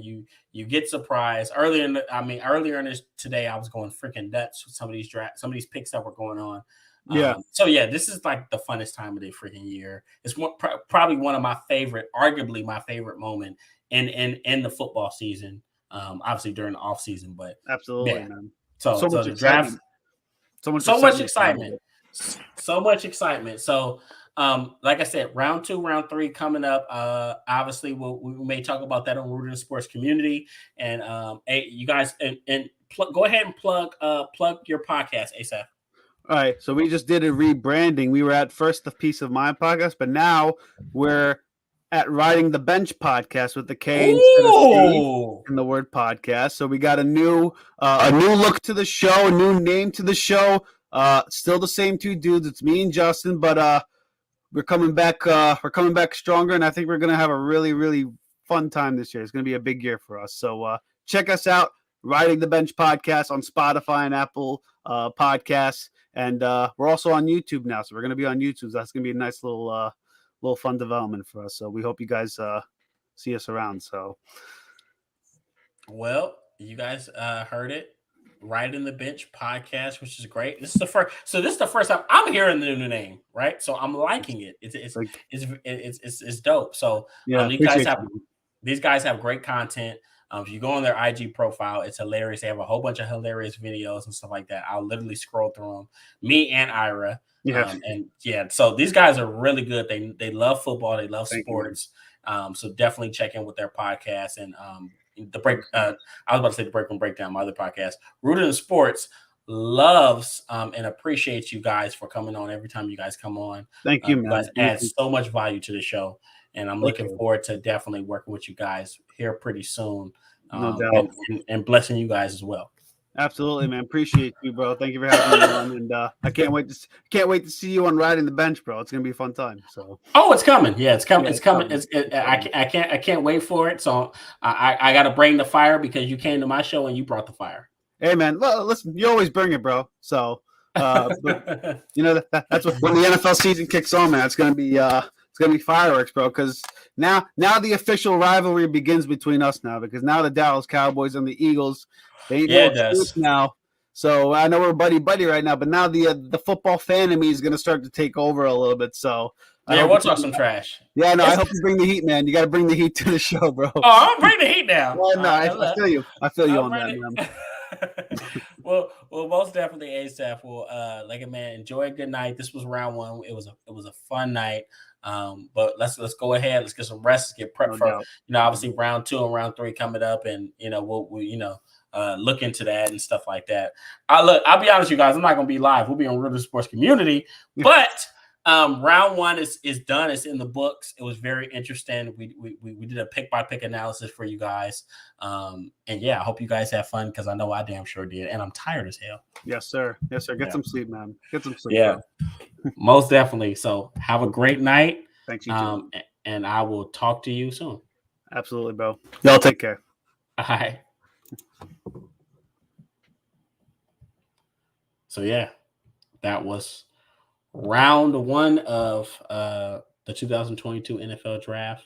As you can see, my eyes are red. I'm tired as hell. Been up since 2:30, 3 o'clock this morning. Worked a full day. Came back and then logged on and tapped in with you guys. And obviously, I've been drinking some Elijah Craig. That's been fun too. But a lot of surprises. Obviously, I didn't expect Dallas to take Tyler Smith, offensive tackle. I'm pretty sure he'll play offensive guard for the Dallas Cowboys. And you had Jahan Dotson that go to Washington pretty early. Big reach. And Derek Stingley Jr. go number 3 to Houston Texans. Trayvon Walker go number 1 to the Jacksonville Jaguars. So a lot of big surprises in this draft. We'll see how everything pans out. And we're going to have to see how day 2 and 3 unfolds to kind of see what some of these teams' rosters are going to shape out to be. And then obviously we have free agency on the back end. So thanks for everybody that tuned in. It was a lot of fun. Thanks for everybody that chimed in and commented. I had fun with that as well. But let's stay tapped in. We got day 2 and day 3 coming up, you guys. Stay engaged, stay following every team. See some of these players that have fallen. Obviously, a Nakobe Dean, a Desmond Ridder. A lot of these quarterbacks failed. Malik Willis, who was the darling about 5 hours ago, wasn't even picked in the first round. So that was a big surprise. So, but yeah, you guys, like I said, we're gonna go ahead and close tonight out. I had a great time with you guys. Thanks for tuning in. I love you guys, and I will talk to you guys soon. I'll talk to you guys on Monday. Rooted Sports, new time, Monday, 5:30 p.m. Pacific Standard Time. So stay tuned for that. But outside of that, you guys have a great night. Get some rest, and I'll talk to you soon.